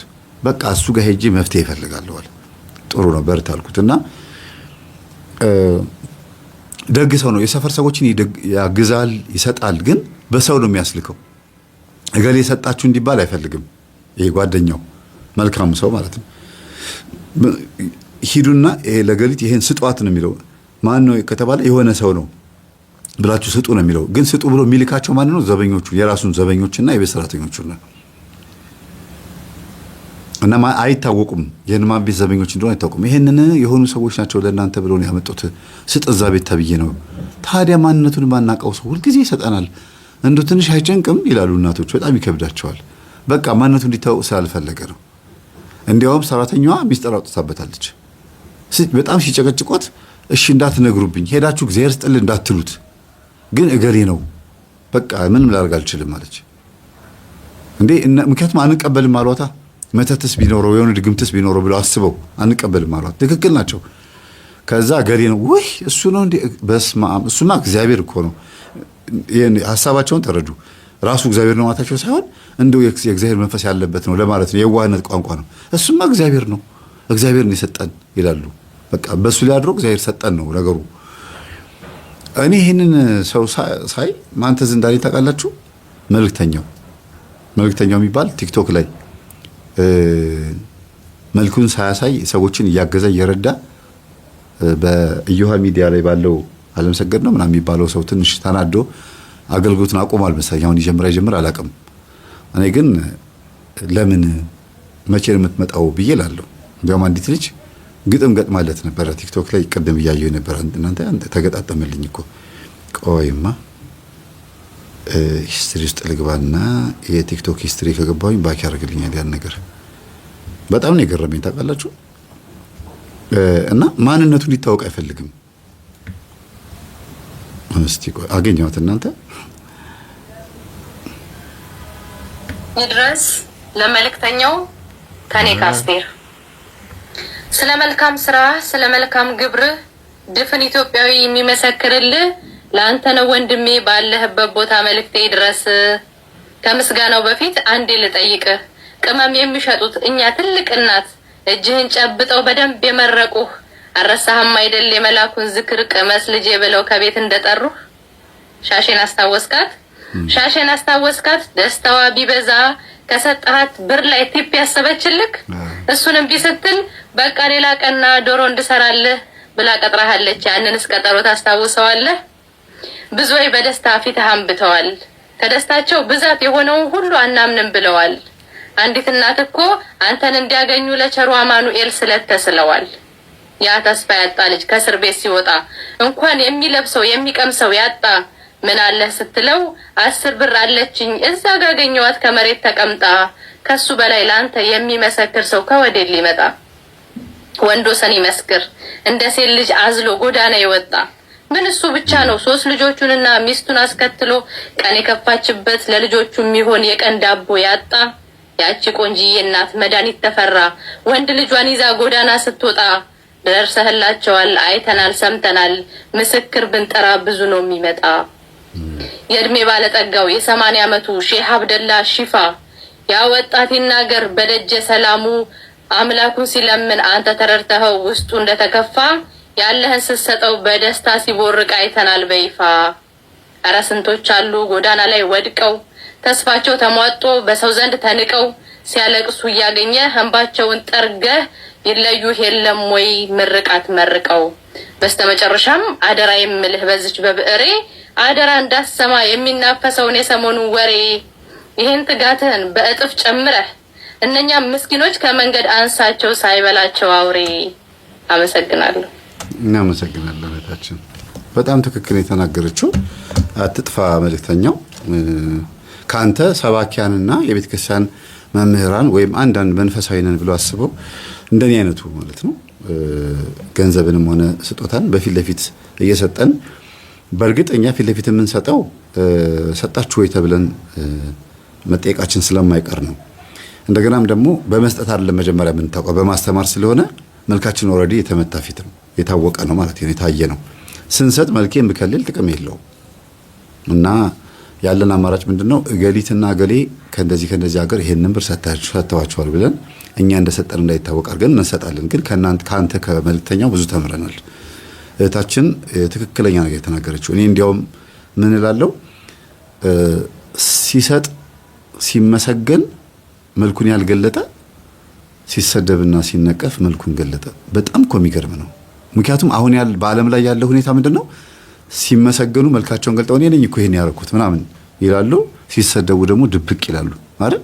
የወንድማችን ግን ተገላቢጦሽ ነው የሆነው። ስለዚህ በወንድማችን ደስተኛ እኔ በመልእክተኛው በሚያገለግሉ አገልግሎት በጣም እቀናለሁ። ምን አለ መጀመሪያ መልኬ ባልታወቀ ሳልታወቅ ብዙ ሰው በረዳሁ ባገዝኩኝ ያልኩት እንደው መምህር ስለነበርኩኝ ነው እንጂ መልኬ አንዴ ስለታየ ነው እንጂና ይሄም ወንድማችን እንደዛ ነው። የሚገርማችሁ እዚህ እንትን ላይ ያለው ገጠሜ ላይ ያለው ጓደኛው እንደዚህ ነው። ሰፈር ሰዎችን ይረዳል፣ ያግዛል። ማን እንደሰጠ እንዲታወቅ አይፈልግም በፍጹም። ግን ሁሉም ሰው አውቆበታል፣ ተነጋግረውበታል። እሱ ግን ማንም እንደማያውቅ ነው የሚያውቀው። ማንም የሚያውቅ አይመስለውም። እና በቃ ሁሉም ሰው በሱ እንዴት እንደሚቀና ብታዩ። ይሄን የመሰለ ጓደኛ እያለው ተቃራኒ ህይወት ነው የሚኖሩት። እና ሲጨንቀው ምን ሲለው እሱ ጋር እየሄደ ምናምን ቁጭ ብሎ ይጮታሉ። ምን ይላሉ? እዛው አንድ ሰፈር አንድ ጎን ለጎን ናቸው። እዚህና እዚህ ጎረቤት ለጎረቤት ናቸውና ዘበኛው ማታ ቀስ ብሎ አንኳኩቶ ጓደኛው ጋር ይገባል። ጋሼ ሰላም ነህ? እግዚአብሔር ይመስገን። እንደው ምን እግር ጣለ ሲለው እንደው ጓደኛውት እንደው ግድ አይለውትም ሲጠፋ አሏቸው። ምን ነው ጉዴ ምን ሆነ አሉ። አይደለም ይጠጣል፣ ሴት ይዞ ይመጣል፣ በቃ ህይወቱ ብልሽሽት ብሏልና በዛ ላይ ደግሞ ሀብት ንብረት የሚያገኘው በአስማትና በድግምት ነው። ይሄንን ሲያወራ ደግሞ ሰራተኛይቱ ሰምታ እንደዚህ ያለች ነውና መምህር ተስፋዬ ጋር ደውዬ እንደዚህ ስለው አንተው ራስህ እዛው ትምህርቱን እየከፈትክ ወይም አጠገቡ ጓደኛው ካለ በዛው በጓደኛው በኩል ግባ ብሎ ነው ሲል ጊዜ ማን ነው መምህር ተስፋዬ ያለው? እኔን አያውቀኝም፣ ግን የኔን ተውትና ስለኔ ብዙ አላሰበበትም። በቃ ምን ላግዝህ አለው። እስቲ ጋሽ ይሄን ትምህርት ያዳምጡትና እርስዎ ከወደዱት በዚህ ትምህርት በኩል ይሄን ነገር እስቲ እናስተካክለው ይለዋል። እሺ ከዛ መልካም ሰው ነው። ትምህርቴን አዳምጠው ተዋወቅን። አረ የቤት የዘበኞች እኮ እንደዚህ ደውሎ እንደዚህ ነው። አዋራ እኔ ጋርም ደውሎ ነበር። እንደዚህ የሚባል ሰው ነው ስለው አዋለኝ ደውሎ ነበር አልኩት። በቃ እውነት ነው ማለት ነው። አንተ ጋር ደውሎ ነበርና ይህ ሁሉ ሀብት የመጣው በዚህ ነው አለኝ። አዎ አንተስ እንዴት ነው ሀብታም የሆንከው አልኩት። እኔ በፍጹም እኔ በራሴ ነው ተፍጨርጭሬ ሀብታም የሆንኩት አለኝ። ብር ተበድረሃል አልኩት። እኔ እኮ ዝም ብሎ ቃፊን ሲበላኝ እኮ ነው በእውነት። አዎ አለኝ። ስንት ተበድረሃል? 100,000 ብር። ምናልባት አንዳንድ ጊዜ አንተ እግዚአብሔርን ስለምትፈራ ምንም አልሆንክ ይሆናል እንጂ እንደዚህ አይነት ሀብታሞች ድንገት ሀብታም ሲሆኑ ሀብታቸው የሚመጣው እቅርብ አጠገባቸው ካለ ሰው ነው። እና አንተ መልካም ሰው ሆናል። እሱ ግን ያው ህይወቱ ብሽሽት ያለው ምንድነው? መንፈሱ ከሀብቱ ግብሩን ይፈልጋል። ብላበት፣ ጠጣበት፣ ጨፍርበት፣ ተዝናናበት፣ ጽድቅ ነገር እንዳትሰራበት ብሎ ስለሚያዘው ደግ ነገር እንዲሰራ አይፈቅድለትም። ስለዚህ ጓደኛ ላይ ድረስለት አልኩት። ከነከነው። ተበድሮሃል ወይ ብዬ ያልኩት ነገር በጣም ከነከነውና እንዴ የሰውዬ ገጠር ሄጄ እንደዚህ ላርግ ያለኝ እውነቱን ነው እንዴ? አባቴ ጋር መሄድ እፈልጋለሁ ያለኝ ለዚህ ነው እንዴ? ያኔ ተበደረኝ። በጣም ገርሞታል። እየጾመ እየጸለየ እየሰገደ ትምህርታችን እየተከታተለ ጥበቃው ጋር በጣም ጓደኛዎች ነው። በመኪና መጥቶ ቤቢ አርጎ ክላክስ ከማድረግ በፊት ጥበቃውን ይጠራዋል። እንዴት ነው ሲለው ጊዜ ያው ነው ጋሽ ያው ነው። ይሰክራል፣ ይመጣል፣ አስተኛዋለሁ፣ ጫማውን አውልቄ እኔ ማስተኛው፣ ሰራተኛዋ ብቻዋን አትችለውም። ሁልጊዜ ተሸክመን አልጋ ላይ የምናወጣው እኛ ነን። ጠዋት ግን ምንም እንዳልተፈጠረ ልብሱን ለባብሶ ምናምን ስራ ይሄዳል። ይሄን ሁሉ ነገር እያደረግን ግን እንደሆነ አያውቅም ብሎ ሲነግረው ጊዜ እንግዲያውስ እንደዛ ከሆነ አንተ ተሸክመ ስታስገባው ሰራተኛዋ ትቅረጽ፣ ሰራተኛዋ ተሸክማ ስታስገባው ደግሞ አንተ ቀረጽላት። እንደዚህ አድርጋችሁ ማስረጃ አስቀምጡ። ማታ እንዴት እንደሚገባ ከዛ ጠዋት ደግሞ እንዴት እንደሚወጣ ሁሉ ነገር መረጃ መቀመጥ አለበት። ጓደኛዬ በመረጃ ነው የሚያምነው። እኔ አውቀዋለሁ ጸባይ ይሆናል። በምልክት በመረጃ የሚያምን ሰው ነው። የምልክት ሰው ነው። እና ሰራተኛዋን ቴሌቪዥን ላይ እንድትከፍት ገጠመኙን ነገራት። እሱም ዘበኛውም በሞባይሉ እያዳመጠ ምናምን የእውነትም በትክክል ገጠመኝ እያዳመጠ ክላክስ አልሰማም ነበር። ዘበኛው በቤት ውስጥ ገብቶ አብረው እያዳመጡ ተናዶ ምናምን ስልክ ደውሎ በር ክፈች አላት። ወይኔ ያሉ ደንግጠው በር ከፈቱ። ምንድነው? አይ እዚህ እኮ ትምህርት እየሰማ የእውነት ነው። ግን እየሰሙ አልሰሙትም ማለት ገጠመኝ እየሰሙ ደጅ ላይ ክላክስ አልሰሙም። እና ምንድነው የምትሰሙ ነው የምታዳምጡት? ጋሽ ይቅርታ ስታጠፋው እንዳታጠፊው ወይ እንደዚህማ ልባችሁን የሰበሰበውማ ምን እንደሆነ ማወቅ ፈልጋለሁ ብሎ እግዚአብሔር ሲመክረው ትምህርቱን ሲገብቶ ሲያው ቀሲስ ሄኖክ ናቸው። አጋንንት እያስወጡ እየፈወሱ ልጁ ደግሞ ኢሉሚናቲ አባል ነበርኩ ምናምን እያለ የሚለፈልፍ ልጅ ነው። እዛ ገጠመኙ ላይ እንደዚህ ነበርኩኝ፣ እንደዚህ ገብቼ እንደዚህ አድርጌው ያለ መንፈሱ ይለፈልፋል። እራት እስከሚቀርብለት ድረስ ሶፋ ላይ ቁጭ ብሎ ይሄን ነው የምታዩት አለ። ምድረ ጠንቋይ ወላ ዝጋ ወርዛ አበርና ዘጉት። ግን እንቅልፍ እምቢ አለው። እራቱን በልቶ ተኛና ተመልሶ መጥቶ እንደገና ከፈተው። እንቅልፍ እምቢ አለው በዛ በትምህርቱ ጉዳይ አይደለም፣ በራሱ ጉዳይ ነው። ምክንያቱም ከስራ የመጣው ተናዶ ነው። በዛ ሰዓት ይመጣል ብሎም አልጠበቁም። ሲያስቡት አንድ ሰው ከሌሊቱ 7 ሰዓት እና 8 ሰዓት መምጣት የለመደ ሰው ማታ 3 ሰዓት ላይ 4 ሰዓት ላይ ሲመጣ ያልተጠበቀ ሰዓት ነው አይደለም። እና እንቅልፍ እምቢ ስላለው ሰራተኛዋን ጠርቷት አረቄ ቀጅልኝ ብሏት አረቄ ተቀርቶለት እየጠጣ ሶፋ ላይ ተቀምጦ ቁጭ በይ እንዲያውም ቡና ፊልኝ አላት። እሺ ብላ በሌሊት ቡና እያፈላች ሌሊት እኮ ነው አስቡት እንግዲህ 9 ሰዓት 8 ሰዓት ሆኗል። ቡና በስነ ስርዓቱ አፍልታ ወቅጣ ቆልታ ምን ብላ ብቻ በዚህም በዚያም ብላ አደረሰችለትና ከፈተው ትሙሉ ከፈች ውስጥ ያቀድም ጧት ቀደም ስታዩት የነበሩትን አላት። ተከፈተ። እሷ ከዘበኛው ጋር ታወራለች። እንደጠበቅነው አልሆነም ቀረጹት ብሎ ነበር። ዛሬ ደግሞ ሳይሰክር መጣ። መንፈስ ምን ያህል እንደሚሰማ በዚህ ማየት ትችላላችሁ። ያ ቃል ግቢ ውስጥ የሆነ መንፈስ አለ ማለት ነው። አባትየው የሚመላለሱት ለሆነ ነገር ነው። የሆነ ነገር በትነው ለመሄድ ነው ማለት ነው። የሚያሾከሽከው ነገር አለ እና አዳምጦ ጨረሰ። የቀሲስን ሄኖክ ቢያንስ 1 2 3 ቪዲዮ አየና ይሄ ቄስ ምንድን የሚያደርገው እናትሽ የእውነት ነው እንዲህ የሚለፈልፈው ሲያ ጊዜ አዎ የእውነት ነው። እንግዲህ እኔ ሳስተምር ሰምታለች። ሳይጮህ መንፈስ ጮኋል ብሎ ሰውን ማስደንገጥም ይቻላል። እንደዚህ እንዳወራሁኝ ታውቃለች። ሳይጮህ ጮኋል ብዬ ምንድነው በኋላ ሰውየው ተመልሶ ወደ ትምህርታችን መጥቶ በደንብ አዳምጦ የእውነት እንዲጮህ ማለት ነው። እና ይሄንን ሲስተም ልትጠቀም ፈለገችና አዎ ጋሽዬ እንዴ ይጮሃል እኮ እኛም በቤታችን እኮ እንደዚህ ይጮሃል እኮ እና ሄዳችሁ ዳናችሁ? አዎ እኔ ሄድኛለሁ ይኸው አለችው። አንቺ ያው ምን ሆነሽ? አሞኝ ነበረ ዳንኩኝ አለችው። እንደው ጓዳ ገብታ መድኃኒዓለም አባት ይቅር በለኝ እኔ አባት ለመልካም ነገር ብሎ ስለሆነ ልክ ሐዋርያት ያደርጉት እንደነበረው ቅዱስ ጳውሎስ ሆስፒታል ገብቶ በሽተኞችን መፈወስ ፈልጎ እንደታመመ ሰው ተኝቶ ከዛ በኋላ መልሶ ደግሞ በሽተኞችን የሚፈውስበት ሁኔታ ነበረ።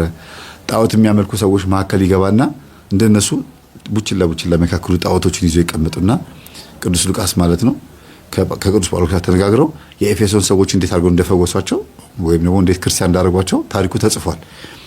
አምላክ ይመስለው ገብተው ማለት ነውና አንዳንዴ ሐዋርያት የሚጠቀሙትን ሲስተም ምዕመኑ የትም ትምህርቱን እንኳን ባያውቀው ተጠቅሞ ሰው ሲያድን ታያላችሁ። እና ይሄ ሰው የእውነት መስሎት አንቺ ጮኸሽ ከዳንሽማ በቃ ይሄ ነገር ለኔም ይጠቅመኛል ማለት ነው። ይሄ ሰውዬ የት ነው የሚያጠምቀው? የሚናገረው ንግግር የንዴት ነው። ከመስሪያ ቤት ይዞት የመጣው ስሜቱ አልተወውም። ጋሽዬ ተናደዋል መሰለኝ እስቲ ተረጋግቶ ያውሩኝ አለቻቸው። ህዝብ ወደኛ ምን ብሎ ቆሻሻ ሲያርገት ወይ ለኮን ማራገቧን ቀጠለሽ በዛው ማለት ነው። አስቡት፣ ስሜቷን አስቡት። እሷ ቀረብኩ ብላ ነው እና አጅሬው ውስጥ ያለው መንፈስ ግን ውሻ ነው የሚያረጋት። አንዳንዴ ደግሞ ስሟን አቆላምጦ ጠርቶ ነይ እስቲ ጎሽ ተባረኪ እግዚአብሔር ይስጥሽ ምናምን እያለ የሆነ ነገር እንድታጥብለት ምናምን ያዛታል። ሴቶች ሲመጡ ምናምን የሆነ ሴቶች መቼም የሚያበላሹት ብዙ ነገር አለና ያን ነገር ገበና ምናምን እንድታጥብ ያዛታል። እና ያዛት ሲሞክር ያቆላምጣታል። ጋሽ ችግር የለውም ምንም እኮ ችግር ምንም አያስፈልግም እያለች ታጥባለች። አሁን ደግሞ ማታ ደግሞ አልጠጣም ግን ደግሞ ጠጥቷል መሰለኝ። ሁለቱም ነገር ነው። በወቅቱ ይጠጣ እርግጠኛ አይደለችም። እኔም እርግጠኛ ሆኜ ልናገር አልችልም። ግን እንደ ጠጣ ሰው ቢሆን ኖሮ ራሱን ይስታል።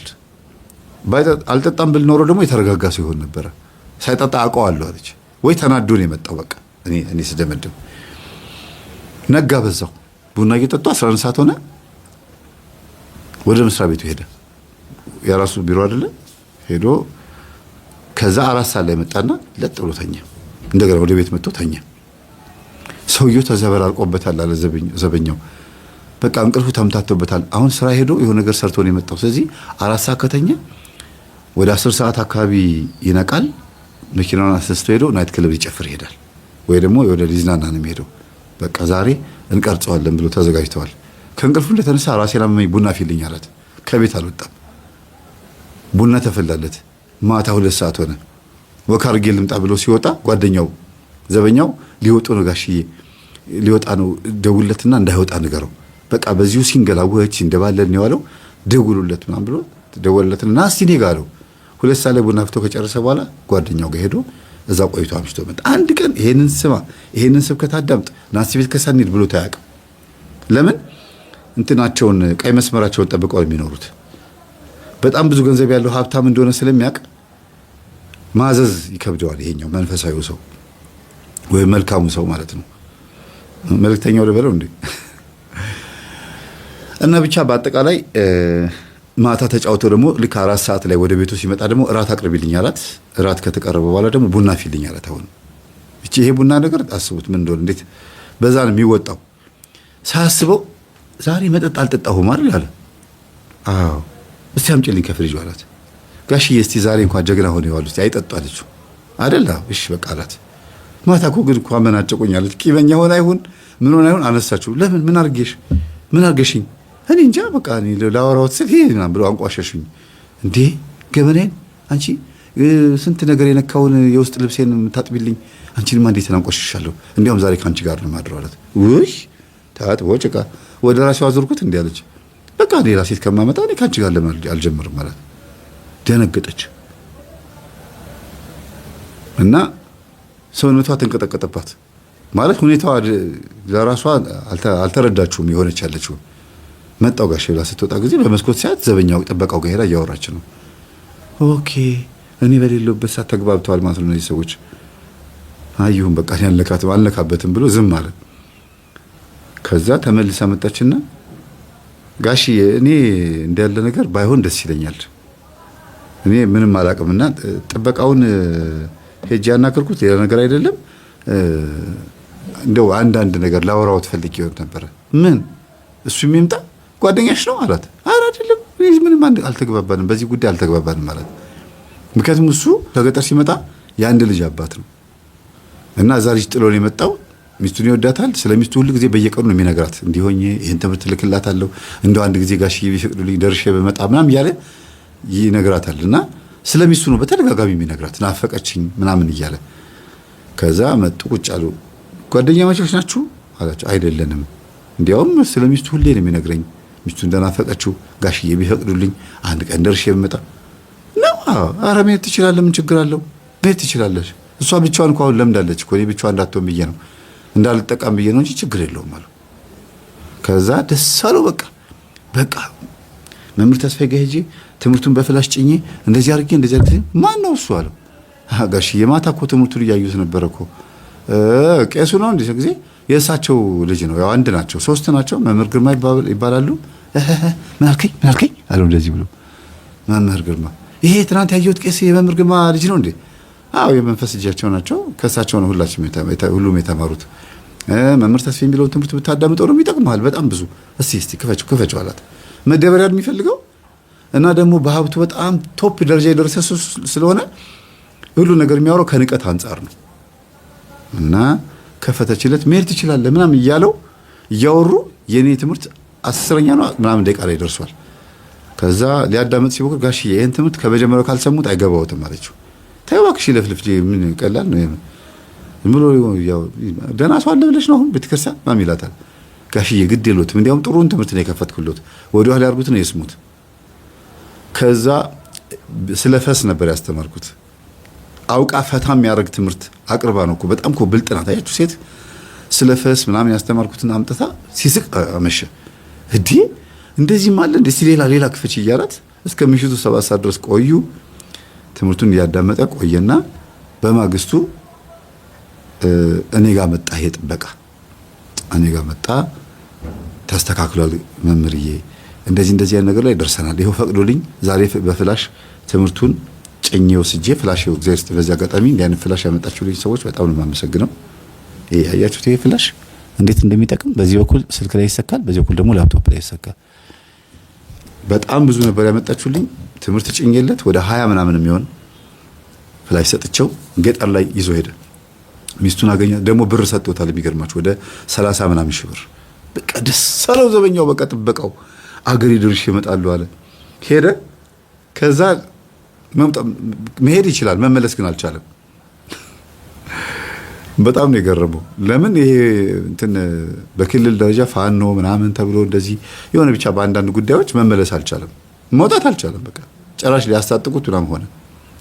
ኧረ እንደው መንገዱ ተዘጋብኝ እኮ እግዚአብሔር ይሄን አስቦ ነው 30 ሺህ ብር የሰጠ አየህ እዛ ምንም ብር ሳትይዝ ቢሆን ኖሮ ትጎዳ ነበረ ቀስ ለቆጥባ አሁን እስክትመጣ ድረስ ጠብቅ አለችው በአንቺም እንግዲህ እዛው እንግዲህ ጀምሪ ሰውየው ነካክቶሽ ይሆናል እንግዲህ ምናምን ይላታል መቼ ይቀርልኛል ሴት አይደለሁ እንዴ በሄድንበት ያው መቼም ማን ጎነተል ድንግል ማርያም ስለሆነ ነው ትላለች እና አነጋገሯ በጣም ያስገርማል ለምንድን ነው በቃ ሴት ልጅ በሄደችበት ትጠቃለች መነካቱ አይቀርም የሚል ነገር ነው በእርግጥም ስታስቡት እውነት ነው አንዳንዴ አምነው የተቀበሉትም ይመስላሉ ሴቶቹ ይሄን ነገር እና ሰውየው መጀመሪያ ለዝሙት ነበር የፈለጋት በኋላ ግን ቤት ውስጥ ያላት ጥበብ እንዲያውም የፍቅር ጥያቄ ካቀረበላት በኋላ ማለት ዝም ብሎ እንደዚህ አብሯት የመተኛት ምናምን ጥያቄ ካቀረበላት በኋላ ድፎ የገጠር ሰው ስለሆነ ድፎ የገጠር ጠላ በጣም የሚወደው ጠላ ምን እንደሆነ ጠይቀው ጠመቀችለት ተፍ ተፍ ተፍ ብላ ብር አምጣ ብቻ ስጠኝና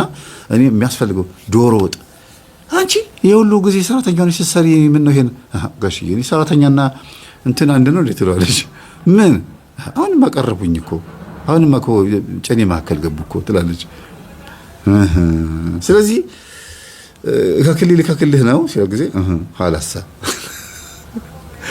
ከዛ በቃ ተደመደመ በቃ ሌላ ቦታ ሄድም ሳያስበው ትምህርቱን እያዳመጠ ከሷ ጋር አዛው ክትት እዛው ቤት ውስጥ ነው ያለው ጓደኛውን ጠርቶ ናስቲ ዶሮ ጥቅመስ ማም ይሏል አይ እኔ አንተን ዶሮ አልበላም አንተ ኮተታም ነህ አለው ነው ቁጭ ፊት ለፊት እንዴት ምን ማለት ነው አለው አረ እኔ አንተ እንደው ዝም ብለህ እንደው አትረባም እግዚአብሔርን ለምን ሀብት ማግኘት ስትችል እንደው እንደዚህ የማይረባ ነገር እንዴት አወክ ምን እንደዚህ ልትልቻልክ ሲለው ጊዜ ባከኔ በህልም ያይቼ ነው በነገራችን ላይ በህልም አይቶት ነው ዘበኛው የተናገረው ነገር ሊናገር ፈልጎ አይደለም በህልም ያቻሉን ህልሜ ጠብ እንደማይል ታውቃለህ አለው እሱ ነትክን ነው ህልምህስ ጠብ አይልም እንደው ምን ሳረጋ አይተኸኝ ይሆን አለ አይ ሱንቶ ለማንኛውም ከኔ ብር የወሰድከው ለምንድን ነው አለው አይ ወዳጄ ትንጣላ ነው አለው ምን ያው እኮ እኔ ከስሬ በነበርኩበት ሰዓት ነው ስጠኝ አልኩ ለአባቴ ልሰጠው ነው አለ ከዛስ በኋላ ምን ልታረገው አለው ከዛ በቃ ደስ አላለው ጎርበጥ የሆነ ደስ የማይል ነገር አለ አይደል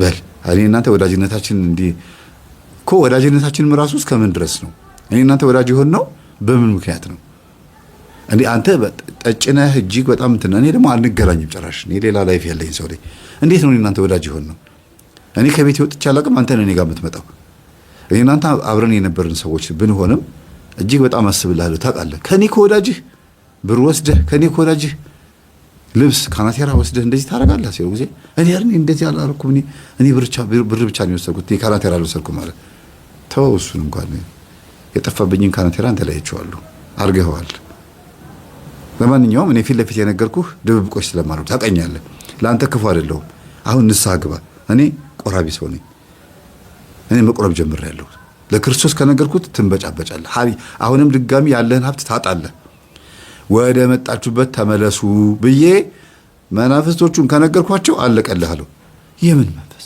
አለ ደንግጦ እንዴ ምን ነው እያዳመጥክ እኮ ነው ትምህርት መንፈስ ምን እንደሆነ አልገባህም አለው እሱማ ገብቶኛል ታዲያ ምን መንፈስ እንዴት ትለኛለህ እኔ ላላክብኝም እኔ ጥበብ ተጠቅሜ ነው እንደዚህ አልኩት እኔ ያላኩም ሲል ጊዜ ታዲያ እኮ መላክ ነው ሰላቢ ስትልክብኝ እኮ ከኔ ሐሳብ ስትወስድ ከኔ ብር ስትወስድ እኮ ወሳጆቹን ልካቸው ያስቀማኝ እኮ በመንፈስ አስቀምተኝ ነው እነዚህ ሰላቢዎች ከመጡ በኋላ ምን እንደከሰርኩኝ ግን ታውቃለህ ና ላሳይ ብሎ ደረሰኙን ያለውን ዶክመንት አሳየው አንተ ብር ከኔ ከተበደክ ጊዜ ጀምሮ የሆነብኝን ኤውስት ያለው በእውነት 2-3 ነገር ከስሯል ይሄ ሰው ሀብቱ አልተንኮታኮተበትም እንጂ ግራ ገብቶ ተንኮታኩቷል የሆነ አንዳንድ ስራዎቹ ተበላሽተውበታል ሁሉ ነገር ግን አልጠፋበትም አየህ እኔ ግልጽ የልብ ጓደኛ ስለሆንኩኝ ነው ግልጽ የምነግርህ ልከህብኛል ንስሐ ግባን ያልኩህ እንጂ ልድገምብህ አላልኩህም እመን ሲለው ጊዜ ኧረ ወዳጄ ኧረ ይቅር በለኝ እኔ አጥፍቻለሁ ብሎ እግሩ ስር ተደፋ ይሄኛው የከተማ ሰው ነው የጓደኛው መልካሙ ሰው ያኛው ደግሞ የገጠር ሰው ነው እና ምንም እንኳን የገጠር ሰው ቢሆንም ግን ከተማ መቶ የሰለጠነ ማለት ነው እና ለይቅርታ ብዙ ያን ያክል የዘገየ ሰው አይደለም ቶሎ ብሎ እንደው ይቅር በለኝ እባክህ ምናምን ይላል ትንሽ የዋህነትም አለበት በል አሁን ጥሩ ያረከው ነገር ልንገርህ አለው አንደኛ ትምህርቱን ማዳመጥ ሁለተኛ መጠጥ ማቆም ከዛ ሶስተኛ ዘበኛውን ደግሞ ቤተሰቦቹ እንዲጠይቅ መላክህ ጥሩ ነው ሌላው ግን እንደው እባክህ ሴቶችን እንደምታባልግ እቺ ልጅ እንዳትነካካት ሲለው ጊዜ ራሱ ማልቀርልኝም አለው አለው። እንዳታበላሻት ነግሬሃለሁ ሲለው ጊዜ እና ምን ላድርጋት ታዲያ እንዴ እሷን የመሰለ ልጅ አጠገቤ እያለች ታዲያ እኔ እንትን ልቃጠል እንዴ ልፈንዳ እንዴ አለው። ተሳሳቁና ለማንኛውም ይቅርታ አድርገህልኛል አለው። አዎ አድርጌላለሁ ሰው ጊዜ እንዴ እውነት ነው እንዴ ይሄ ትምህርት ፈጽሞ ይቅርታ ያካረክልኝ ትምህርቱ ገብቷል እኔም እንዲገባኝ ማድረግ አለብኝ ማለት ነው። የሆነ ነገር ያልተዋጠልኝ ነገር ነበረ። ጥበብ እያለ ልጁ ሲናገር አልተመቸኝም። እኔን እኮ ነው አልተመቸኝም ነበር። ይሄ ጥበብ የሚሉት ነገር ጠባብነት ነው ሲል ይሄን ሁሉ ሀብት ያፈራሁት በጥበብ አይደል እንዴ እያልኩኝ ስመካ ነበር። አሁን እየገባኝ መጥቷል። ልጠፋ እንደሚችልም አላወቅኩም ነበር እያለ ሲብሰለሰል ይኸውልህ እንደኔ ይቅርታ የሚያደርግልህ ሰው የለም ከሰው ፈጣሪ ሊያደርግልህ ይችላል። እንደዚህ ግን አርገህብኛል፣ ገንዘቤን ሰልበህኛል፣ ወስደህብኛል ምናምን ብሎ ንስሐ እንድትገባ የሚመክር ሰው ላይኖር ይችላል። እኔ በእውነት ድጋሚ እኔ እናንተ ጸበኞች መሆን ስለሌለብን እልህ ውስጥ መግባት የለብንም ብሬን አምጣ ብዬ ከአንተ ጋር መጣላት የለብኝ ብዬ ስላሰብኩ እንጂ ከባድ ነገር እንዳረክ ግን ታውቀዋለህ አለው።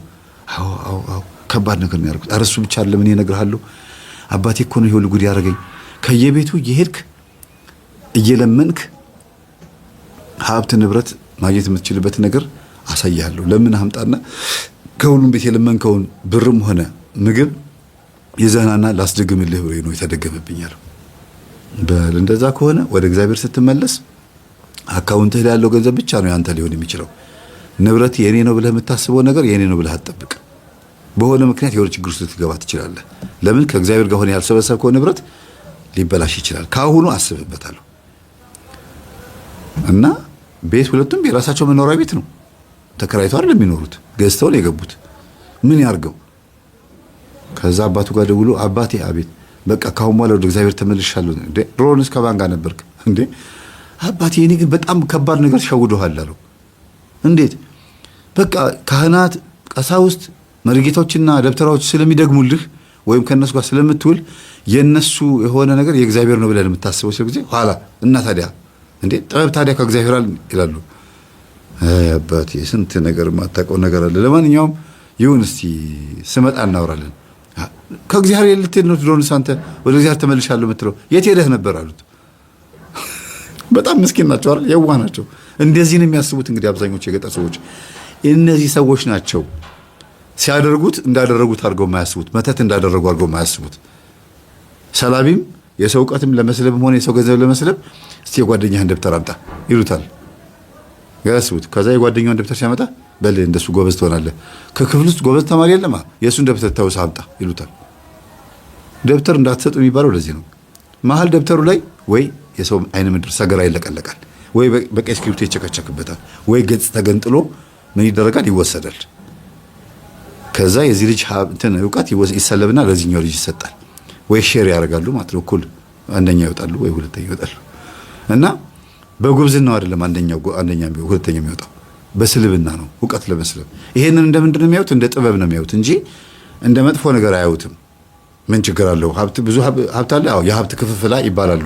አንዳንድ ሌቦች ሲሰርቁ አይታችሁ ከሆነ እንዴ የሀብት ክፍፍል መደረግም አለበት ብቻውንም አይበላም ብለው ሄደው ገብተው አስፈራርተው አግተው ሰልበው ወይም ደግሞ ሰርቀውት ይመጣሉ። ለምንድን ነው እንደዚህ የምታደርጉት ሲባሉ ፍትሃዊ የሆነ የሀብት ክፍፍል የሚደረገው በሌብነት ነው።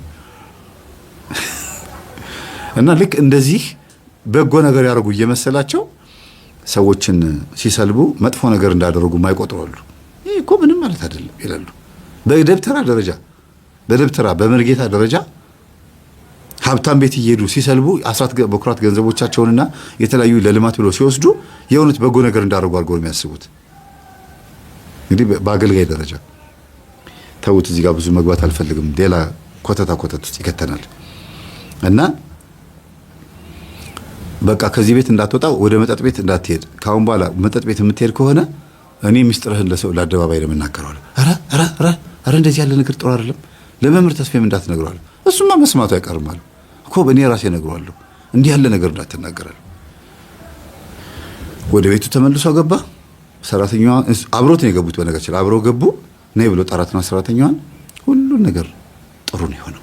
ከቻልሽ አግቢው፣ ትዳር ከሌለሽ ከጥበቃው ጋር ፍቅር ነበረሽ አላት። ኧረ የለኝም አለችው።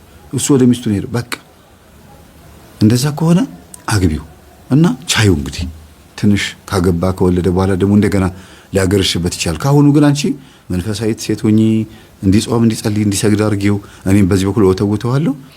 እንደው ንስሐ እንዲገባ ስለፈለኩ እኔ ላይ መልሶ እንደገና መተት እንዳያደርግብኝ ፈርቼ እንጂ እንዲህ ያለውን ሰው ጓደኛ ማድረግ አልፈለኩም ማለት የብዙ ዓመት ወዳጁ ቢሆንም አስቡት እንግዲህ ዩኒቨርሲቲ ከጨረሰ በኋላ ወደ አዲስ አበባ መጥቶ ረጅም ዓመት ነው አብረው የኖሩት። ይተዋወቃሉ ረጅም ጊዜ ማለት ነው። አዲስ አበባ ከመጣ በኋላ ነው የሚተዋወቁት። መጀመሪያ ከገጠር እንደመጣውም እንዲያውም የገጠር አክሰንቱ ያስቀው ነበር ለጓደኛው። በዚህ ነው የተግባቡት። ኧረ አንተ እንደው ባነጋገር እየሳክብኝ እንደው ግልፍጥ እንደው ጥርስ ይርገፍ እያለው በዚህ መልሶ እንደገና ይስቅበታል። እና አማርኛ ቀስ እያለ ነው የለመደው። ከዛ ልጅቷ ብልጥ ናት። የሚበላውን የሚጠጣውን ሁሉ ነገር እያዘጋጀች መጠጥም ከሆነ እዚህ አመጣልሃለሁ እያለች በኋላ ላይ ትምህርቱ እየገባት ሲመጣ ግን እሷ መጠጡን ማቆም ጀመረች። አረቄውን ምኑንም አራቀችበት። እሱም ያን ያክል ብዙም በቃ እንትን ማለት አልፈለገም፣ መጫን አልፈለገም። ልጅቷን አረገዘች። መቼም ከተቀበለች ማይቀር አይደለም። አረገዘች። እርግዝናውን ተቀበለ። ደስ አለው። አባቱንም ጠራ። አባቴ መርቀኝ አለ። ስትመርቀኝ ግን በእግዚአብሔር ቃል ለምትመርቀኝ ይሄ እናቴ አባቴ አምላክ ምናምን እንዳትላለሁ። የእናቴ አባቴ አምላክ እዚህ አይደለም ሲል ጊዜ አይደለም አባዬ እቤት የምትካድሙት የምታፈሉት ነው እሱ እኔ አውቀዋለሁ አለ። ደግሞ የማን ነገረህ አሉት። ተው እሱን አባዬ እኔ አሁን አንተን የምሰብክበት እድሜ ላይ አይደለም ያለሁት የራሴን ህይወት ልኖርበት በቃ አሁን ገብቶኛል። ጴንጤ ሆንክ እንዲህ አሉት። ኦርቶዶክስ ነኝ። ይኸው ማተብ ያለች ግን ደብተራ ጋር መሄድም ይሄ ቤት ውስጥ መካደም ሁሉ ነገር አጋንንታዊ ነው አላቸው። ናው ሀብትሽን ካገኘሽ በኋላ ነው አካውንትሽን ከሞላሽ መኪናሽ ካማረበት ቤትሽ ጉንጭሽ ካማረበት በኋላ ነው እንደዚህ የምትይው። በይ ቻዩ እንግዲህ የሚመጣው እንደዚህ ካልሽማ ከካድሽማ ቻዩ እንግዲህ ብለው አባትየው ተነስተው ወደ ሀገራቸው ይሄንን ማየት አልፈልግም ብለው የሚንኮታኮት መስሏቸው ማለት ነው። እሳቸው እንደዛ ሆነው ድቅቅ ብለው ነበር የሆነ ጊዜ ላይ። ከዛ መልሶ ነው የገጠሩን ሰው ምን አድርገዋል። የእሳቸውን ታሪክ ሳልናገር ትንሽ ለምጣበት። ገጠር ላይ ልክ እሱን እንዳዘዙት ነው የታዘዙት። እሳቸው ደብተራው ምን አዘዟቸው? ከየመንደሩ ሂዱና ተቸግሬ ነው ተርቤ ተጠምቼ ነው ብለው በተከበሩበት መንደር እንዲለምኑ ታዘዙ። እንዲህ ለእርሶስ እየተባለ ሁሉም እያመጣ ሲሰጣቸው ቆየና ያ የተለመነውን ምግብ አምጥተው ምን አረጉት? ደገሙበት። እንዲህ የሚያደርጉ ሰዎች አላጋጠሟችሁም? ምናልባትም የሚገርም ድምፅ የሚያወጡ ሀብት ንብረት እያላቸው በሀገራቸው ትልቅ እርሻ መሬት እያላቸው አዲስ አበባ መጥተው እንዲያውም በአጠራር ምናልባት ስም አላቸው። ስም መጥራትም ትንሽ ይከብደኛል። የሚገርም ቅላጼና ድምፅ እያወጡ በጣም ይለያል ድምፃቸው። በመንደሩ የሚታወቁ ባለሀብቶች ሆነው አዲስ አበባ ሲመጡ ግን እንደ ድሃ ሆነው እየለመኑ የለመኑትን እንጀራ እንዲያውም ምን ይባላል ግማሽ እንጀራ ሲሰጣቸው ኧረ ሙሉ አርጊውና ሙሉ ምርቃት ልመርቅሽ ይላሉ። አንዳንድ ነገሮች ትንሽ ያስጠረጥራሉ አይደለም። ጎዶሎ ሳንቲም ሲሰጣቸው ወይም ጎዶሎ ዳቦ እንደዚህ ፍርፋሪ ሲሰጣቸው ኧረ እንዲህ ያለ ነገር ለሰው አይሰጥም፣ ሙሉ አርገሽ ሙሉ እንጀራ አርጊ ወጥ አርገሽ ስጪኝ እመርቅሻለሁ ይላሉ። በእርግጥም የሚሰጠው እንደዛ ነው እኮ። ግን ምናልባት ከበስተኋላው ሌላ ዓላማ ይኖረው ይሆን? ሀብት እያላቸው መጥተው የሚለምኑ ከሆነ ሀብት እያላቸው እንዲለምኑ የሚያስገዳቸውም ዛር አለ በሀገራቸው በዘራቸው ማለት ነው። ቀጥሎም ደግሞ እንደገና አንዳንዶቹ ግን በዚህ ሽፋን ውስጥ አምጡ ተብለው ፍርፋሪና ትርፍራፊ ገንዘብም ሰብስበው አምጡ ተብለው ያንን ገንዘብ ወስደው እያስደገሙበት ሀብታም እየሆኑ ይሆን እንዴ ትላላችሁ? የከተማው ሰው ወደ ገጠር ሄዶ ገንዘቡን በትኖ የሚመጣውም አንዱ ይሄ ሊሆን ይችላል፣ አይታወቅም። እኔ እንደው ይሄን ስናገር ወደ ሌላ ነገር እንዳታዞሩብኝ እንድትነቁ እንድትጠረጥሩ ስለምፈልግ ነው። እና አባትየው በዚህ ልክ ነው ሰብስበው የለመኑበትን እንጀራ ያመጡትን እንጀራ በሙሉ አስደግመውበት ሀብታም የሆኑት። የከብት ሀብታም፣ የገንዘብ ሀብታም፣ የመሬት ሀብታም፣ የሚስትም ሀብታም ናቸው። ብቻ አይባልም እንጂ የቅምጥ ሀብታም ናቸው። እና ዞሮ ዞሮ ይሄንን አይነት ነገር አድርገውን ሀብት ያገኙትና የአባቱን መንገድ ያውቃል። እናቱም እንደምትካድም እንደምታጓራ ያውቃል። አንዳንዴ አዲስ ዓመት ሲመጣ ትጮኻለች፣ ታጓራለች። አጓርታ ስትጨርስ የሚታወቀው ቡና ተቆልቶ ቶሎ ብሎ ተንከሽክሾ ምናምን እንዲህ ሲያደርጎ ዘገን አርጋ ቃም ስታደርገው ጊዜ ያረጋታል። ይሄንን በአይኔ በቪዲዮ አይቻለሁ። በቪዲዮ በስርዓቱ ራሳቸው እናትየውን ሄዶ አገሩ ላይ ልጁ ቀርጾ ነው የመጣው። ይሄ አሁን የምላችሁ ባለሀብት መቼም ህይወቱ ሳይቀየር ቪዲዮን አላቀርብም አይደለ?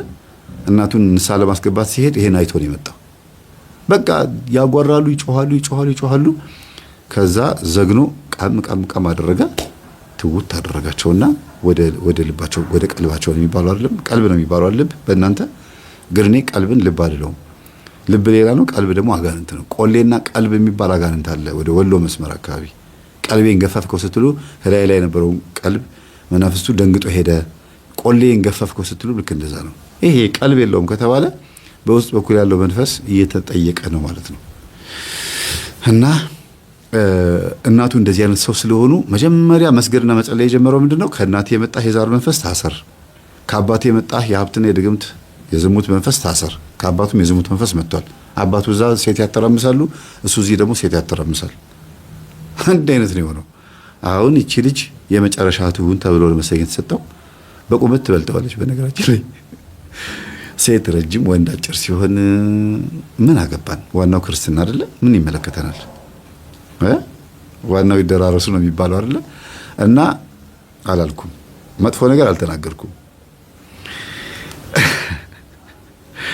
ምንድነው እሷ ረጅም ናት ቢያንስ የአንድ ክንድ ያክል በእኔ እንኳን ይሄ እንኳን በጣም ረጅም ነው አይደል በቃ ይሄ ይሻላል ይሄኛው እንኳን ትንሽ ይሄ ትልቅ ነው በቃ እዚህ አካባቢ ይሄ ማይኩን ያክል ትረዝማለች ከሱ ምሎን የሚያያት ግን ደስ የሚለው ነገር ፍቅራቸው ጥሩ ሊሆነው ለምን ሲባል በምግብም በመጠጥም በልብስም በንጽህና አንደኛ በቃ እስቲ አጨብጭቡላት ቤቷ ሄጄ በቃ ወይራ ነው የሚሸተው ደስ ይላል ቤቱ የምትጠጡት ውሃ ወይራ ነው የወይራ ጣዕም ያለው ነው የሚበላው ድፎ ዳቦ የሚቀርበው ምግብ በስላሴ ስም በቃ ራሷ አበሻ ኢትዮጵያዊት በቃ ምርጥ ልጅ እና እጇ በቃ በጣም የሚገርም ነው ያው ማብያለው እጅሽን ምክንያቱም ቤት ውስጥ ሄዳችሁ ጠግባችሁ እንኳን አጃችሁ አያርፍም ጠግባችሁ ምግቡ በቃኝ ብላችሁ እንደው ዝም ብላችሁ የተጋጠውን አጥንት አንስታችሁ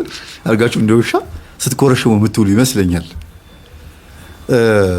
በዚህም ይመስለኛል ፍቅር በፍቅር የተያዘው አግኝተሃል አፈስክን ያሉት ጓደኞቹ አንዳንድ ጊዜ ቡትቶ ልብስ ለብሰው ቤት ውስጥ ስማቸው የቤት ሰራተኛ ሰርቨንት ተብሎ ስማቸው ስለተሰጣቸው ብቻ አትኩረን አናያቸውም እንጂ ይላሉ አንዳንድ ልጆች በጣም ብዙ ነገሮች ቁም ነገሮች አሏቸው ይላሉ እኔ ሁሉ ጊዜ ስለነሱ በጣም መልካም ነገር ነው የማወራው ክፉዎች እንዳሉ ሁሉ አረመኔዎች ገለው የሚሄዱ የሰው ልጅ የሚያስደፍሩ ሰርቀው የሚሄዱ የቤት ሰራተኞች እንዳሉ ሁሉ እግዚአብሔርን የሚፈሩ ደግሞ አሉ እዚህ ሁሉንም በአንድ ሙቀጫ አብረ ተወቀጥ አንላቸው ከኑግ የተገኘ ሰሊጥ አብረ ተወቀጥ ነው የሆነው ስማቸውና አሁን የቤትም መቤት ሆና የሀብቱ ተካፋይ ሆናለች የ32 ሚሊዮን ብር ሀብት ተካፋይ ናት የያዘው መኪና ያለው ሀብት ተውት በስላሴ ስም እና እንጃ ብቻ በስልብና የተገኘ ቢሆን አንዳንድ ጊዜ ብሩን ጤነኛ ታደርገዋለች ብዬ አስባለሁ በትምህርታችን ውስጥ ገብታ ጤነኛ ብር ታደርገዋለች እንዴት እንደምታደርገው ታውቁታላችሁ ሁሉ ጊዜ ነው የምናገረው ብሩን ጤነኛ ማድረግ በገንዘቡ የሆነ ጤነኛ የሆነ ስራ ተሰራና ከሚገኘው ገቢ ላይ አስራት ማውጣት ማለት ነው ገንዘብን ጤነኛ ማድረግ ማለት በኃጢአት የመጣን ገንዘብ ምንም ልታደርጉት አትችሉማ በቀደምም አንዲት ከሴተኛ ዳሪት ህይወት የመጣች አንዲታችን 2 ሚሊዮን 800 ሺህ ብር ገላይን ሸጬ አጠራቅም ያለው አለችኝ ስንት አመት አልኳት 9 አመት በ9 አመት ውስጥ ወጪ የለብኝ ምን የለብኝ አለች ምን ላርገው ብሩን አለችኝ ምን አስበሽ ነው አልኳት አይ የኃጢአት ብር ሆነብኝ ንስሐ ገብቻለሁ አይደል ንስሐ አስገባኸኝ አይደል አለችኝ አዎ አልኳት ብሩን ምን ላርገው አለችኝ የሆነ ነገር ክፈችበትና ከዛ ላይ ከምታገኙ ላይ አስራት እያወጣሽ ለራስሽ የምታስቀምጪውን አካውንት ላይ ሌላ አካውንት ከፍተሽ አስቀምጪ በሙሉ ገንዘቡ ግን ካፒታል እንትን የሆነ ንብረት ግዢ አልኳት በቃ እኔ ራይድ ነው የምገዛው አለችኝ የሴት ራይድ ናት አሁን በገንዘቡ ራይድ እንትን ኤሌክትሪክ መኪና ገዛች እና አሁን እየሰራች ነው እግዚአብሔር ይመስገን ወዲያው ነው የገዛችው በቃ ወዲያው እኔ በነገርኳት በማግስቱ ማለት ነው ንብረት ላይ አውዩን ያልኳት አሁን ከምታገኘው ገንዘብ ላይ ነው አስራት የምታወጣው ማለት ነው መዝሙር ትከፍታለች ገጠመኝ ትከፍታለች ቴሌ መኪና ውስጥ ምናምን በቃ አንበሳው ናለች እቺኛ ሌላ ታሪክ ነው የመነግራችሁና ጥንቆላ ህይወት ውስጥ የነበረው ወንድማችን የመልካም ወንድሙ ጓደኛው ጎረቤት ለሚስቱ መልካም ባል ሆኖ ግን አንድ ችግር ብቻ ደግሞ መንፈሱ ተመልሶ መጣ እንዴት የሁሉ ሀብት ሲያገኝ መንፈሱ ለምን ዝም አለው ልትሉ ትችላላችኋል የሚጥል በሽታ ሆነበት እና እግዚአብሔር ይማርህ በሉት የሚጥል በሽታ የሆነበት መንፈሱ ተናዶ ነው አንድ ጊዜ ድምጽ አውጥቷል እገለዋለሁ ፈጠፍጠዋለሁ እኔ ሰበብ ፈጥሬ ከሆነ ነገር ጋር አጋጭቼ ነው የምገለው እያለ እየዛተ ነውና ወንድማችን ወጥሮ እየሰገደ ነው። ደግሞ የገጠር ሰው ከያዘ ያዘኑ ታውቃላችሁ አይደለም? ሃይማኖት ላይ ጎበዝ ነው። እንዲህ ናትና ሽወዳ ይላል። ልክ የሆነ ነገር ሲታለል እንዴ ሊሸውደኝ መምህርዬ ሊሸውደኝ ይላል። ምን አረገ ስለው ጊዜ እንዲህ ያርጎኝ ይላል። በልግባና ቀጥቅጠው ስለው ጊዜ እለቀው እንዴ ይላል። አነጋገሩ ምናምን በቃ ሰርፕራይዝ ሆኖ ነው ትምህርቱን ያዳመጠውና እንግዲህ ምን ይባለው ኦሮማይ ልጁ አምልጧል። መንፈሱም ልኩን ገብቷል። በመቁጠሪያ ጀርባውን ሲመታው እንዴት እንደሚል ብታዩት አይሰስትም ለራሱ እናንተ ትልቁን መቁጠሪያ ይዞ ዱዋ ያደርገዋል። በቃ ምንም አይሰማኝም ድንጋይ ሆኗል ጀርባ ይለኛል። አንዱ መጽሐፋቸውን አስነበብኩት የመገማ መጽሐፍ ላይ በመቁጠሪያ ስትመቱ ጀርባቸውን ከሚሰሟቸው 5 ምልክቶች ውስጥ አንዱ እንደ ድንጋይ መሆን ነው ይላል አልኩት። ዛሩ ነው አለኝ። ጀርባ ላይ የሚቀመጠው ዛር ነው ብለኸኛል አይደል አለኝ። ዛሩ ነው ሰብሳቢውም እሱ ነው ማለት ነው አለኝና አሁን ወጥሮ እየቀጠቀጠ ነው፣ ግን እየጣለው ልክ ወደ መኪናው ሊገባ ሲል እንደዚህ ጥርሱ ይጥለዋል፣ ወደ ኋላ ይጥለዋልና ይሄን መንፈስ ለመቆጣጠር ጸበል 5 ቀን 6 ቀን ቆይቶ ነበረ። ትቶት ደግሞ ከ15 ቀን በኋላ እንደገና ይመጣበታል። እኔ ገጠመኙን እንኳን አቀርበዋለሁ ካልኩኝ 3 ወር አልፎኛል። የጉዳዩ የተጠናቀቀው የዛሬ 3 ወር ነው። ይሄው ለ3 ወር ያክል ሳለቀው ቆይቼ አሁን ነው የለቀኩላችሁ አይደለ? በ3 ወር ውስጥ ብዙ ጊዜ ጥሎታል። ቢያንስ 20 ምናምን ጊዜ አልጣለውም ብላችሁ ነው ጥሎታልና ፊቱ እንዲጎዳ አካሉ እንዲጎዳ እሳት ላይ ሊጥለው ይሞክራልና ቡና ስታፈላ እዛ ጋር አቃርጋ ነበር የምታፈላው። አሁን ጭራሽ ቡና አልጠጣም ብሏል። በቃ ጭራሽ አልጠጣም። ምክንያቱም እሳት ላይ ሊጥለው እንደዚህ እያገላበጠ ይወስደውና ምድጃው አጠገብ ይጥለዋል። ካልጠፋ ቦታ ሰው እንቅፋት የመታው እዚህ ጋር ነው፣ ተንደርድሮ የሚገኘው እዛ ነው። እና ይሄ ሆን ተብሎ ነው አይደል? ስለዚህ ቡናም አልፈልግም ማለት 1 ሳምንት ያክል እዛ ስቶቭ ላይ አፍልተሽ አምጪና ጥልጠጥ አላት። ከዛ ስለ ቡና ሳወራ ሰማና ቢቀርስ እስቲ በሉ ቢቀርስ አረ መምህር ያስችለኝ ማላችሁ እንዳንዳንዶቻችሁ እስቲ በሉ ቢቀርስ። የዛሬው ገጠመኝ ይሄን ይመስላል። 2 ነገር ብቻ ተናግሬ ልለፈው። እባካችሁን የሳላቢ መንፈስ ሰው ላይ የምትልኩ ሰዎች ስለ እግዚአብሔር ያለፋችሁበትን ሀብት ስትሰበስቡ የእጃችሁን የምታገኙት እዚህ ብቻ አይደለም፣ እዛም ነው። አንድ ሰማይ ፍርድ ፊት ማለት ነው። ሁለተኛ ነገር ደግሞ በእናንተ ምክንያት ስንቱ ቤተሰብ እንደሚናጋ እንደሚበጠበጥ ከማን ቤት እንጀራ እንደለመንክ አታውቀውም ወንድማችን። ይሄ ባለ ታሪክ ግን ስንቱ ቤት በአንተ በወሰድከው ሀብት ምክንያት በሰላቢ መንፈስ ምክንያት ስንቱን ቤት ጎድተሃል። የሰላቢው መንፈስ ሁሉም ቤት የሚበተነው አንተ ድርጅት በግድ መጥተው እንዲገዙ ሁሉ የምታስገድድበት መንገድ ሁሉ እንደነበረ ሰምቻለሁ። ጨርሰህ ባትነግረኝም ሁሉ ነገር እና ከስተመሮቻችሁን የሆቴልም የቡቲክም የምንም ደንበኞቻችሁ ሁልጊዜ መጥተው ከእናንተ እንዲበሉ እንዲጠጡ እንዲገበያዩ ምንም ነገር የሚገዛው ነገር እንዲገዙ የምታደርጉበት ሲስተም ስልብና ይባላል። በግድ ሰዎች ያለ ቦታቸው መጥተው እናንተ ጋር እንዲገዙ ያለ ፍላጎታቸው መጥተው እንዲገዙ ገዝተው ቤት እንዲያስቀምጡት አንዱ በየቀኑ ዕቃ ይገዛል። ያምጥቶ ጠረጴዛ ላይ ያስቀምጠዋል። ምንም አይጠቅመውም እኮ የማይጠቅም ዕቃ እና ገንዘቡ ግን ውድ ነው። በጣም ውድ ዕቃ ነው የሚገዛው። እና አንዳንዴ ይሄ የሚሆነው ከምንድን ነው ስትሉ በዛ ስታልፉ አይ ሰላም ነው ምናምን ስትሏቸው ጊዜ ዕቃ መጥቷል፣ አዲስ ዕቃ መጥቷል ትገዛለህ ስትሉት ጊዜ እሺ ይላል። ሲሉት በቃ ይገባል፣ ይገዛዋል። ይሉንታ ይዞት ነው የሚመስለው። እሱ ግን ችግር አለ። አንደኛ የድርጅቱ የስልብና መንፈስ ያደረገው ድርጅቱ በር ላይ የሚቀበር ነገር አለ። ሁለተኛ ነገር ደግሞ ገብተህ ተገበያይተህ ስትወጣ የዛ ቤት ሁልጊዜ ደንበኛ እንድትሆን የሚደረግ ፕሮሰስ አለ። ከምግብ ቤት ጀምሮ ከካፌ ከሚበላበትና እስከሚለበስበት ልብስ፣ የማቴሪያል የኮስሞቲክስ፣ በተለይ የህንፃ መሳሪያ ምናምን እንደዚህ የሚሸጡ ሰዎች በጣም ችግር አለ። እባካችሁን የማታረጉት ነገር የለም፣ የማታረጉት ጉድ የለም። በእናንተ ላይም ደግሞ የማይደረግ ጉድ የለም። ህይወታችሁ እኮ ሰላም አይደለም አይደል እንዴ? እውነት ብሩን ትቆጥሩታላችሁ። ልክ እንደዛው ኃጢአታችሁ እንደሚቆጠር እድሜያችሁ እየተቆጠረ እንደሆነ አታውቁም? የሰላቢ መንፈስ በጣም ከባድ ነው። የልጆቻችሁም አይምሮ እናንተ ሰልባችኋል የምታመጡት። በተሰለበ ገንዘብ ቤታችሁን ስታስተዳድሩ፣ ጤፍም ስትገዙ፣ ዩኒፎርም ስትገዙ፣ ደብተር፣ እርሳስ፣ እስክሪብቶ፣ የቤት ኪራይ ስትከፍሉ ምን ስትሉ ቤታችሁ ራሱ እናንተ ደግሞ ሰላቢ ይሆንባችኋል። ለምን? በመናፍስት ኃይል ተስቦ የመጣ ስለሆነ የእናንተ ቤት ጤነኛ እንዲሆን አይፈለግም። መንፈሱ የሚፈልገው ምንድነው? በዛው መስመር እንድትቀጥሉ ነው። ተሰልቦ በመጣ ገንዘብ ለቤተ ክርስቲያን እሰጣለሁ ብላችሁ ብታስቡ በማግስቱ ከመንፈሱ ጋር ግጭት ነው። በቃ ጦርነት ነው። ያ ማለት አትስጡ ማለት አይደለም። መቼም ከስልብና ህይወት ውጡ ነው። እግዚአብሔር ልቦናችን ይመልስልን። ምን ልል ይችላል በዚህ ገጠመኝ? ቤተሰቦች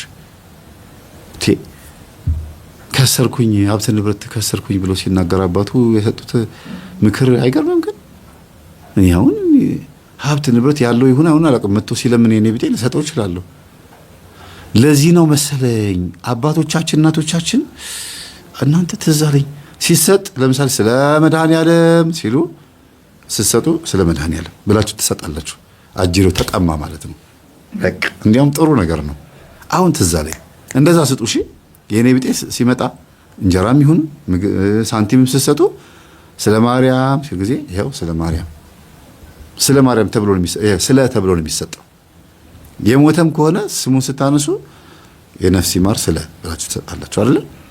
ለስልብና እንዳይውል ያደርገዋል። እርግጠኛ ነኝ ይሄን አይሰራም። በዚህ ጨርሻለሁ። አመሰግናለሁ። ከዚህ በኋላ ከጨመርኩበት ትረሱታላችሁ። ሰላሙን እንዴናሱ ጋዶኖስ ታናናሱ እኔ ማጣም ነው ተታላጋስ